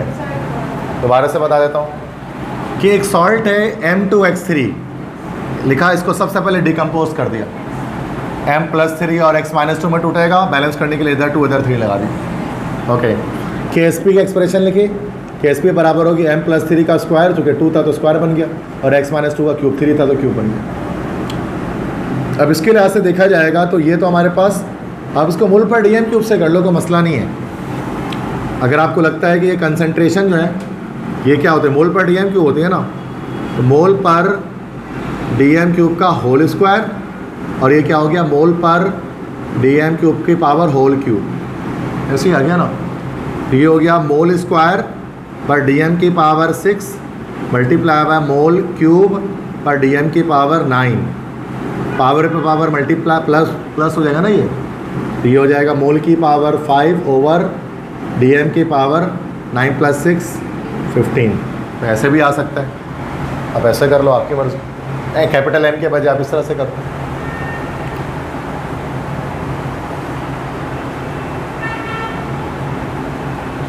नेक्स्ट क्वेश्चन है question number 100। Under what conditions the reaction this will be favoured most. कौन सी कंडीशन में सबसे ज़्यादा रिएक्शन फेवर होगा फॉरवर्ड डायरेक्शन में। ये एक इक्वेशन लिखी हुई है, H2 2H बन रहा है, डेल्टा H पॉजिटिव है।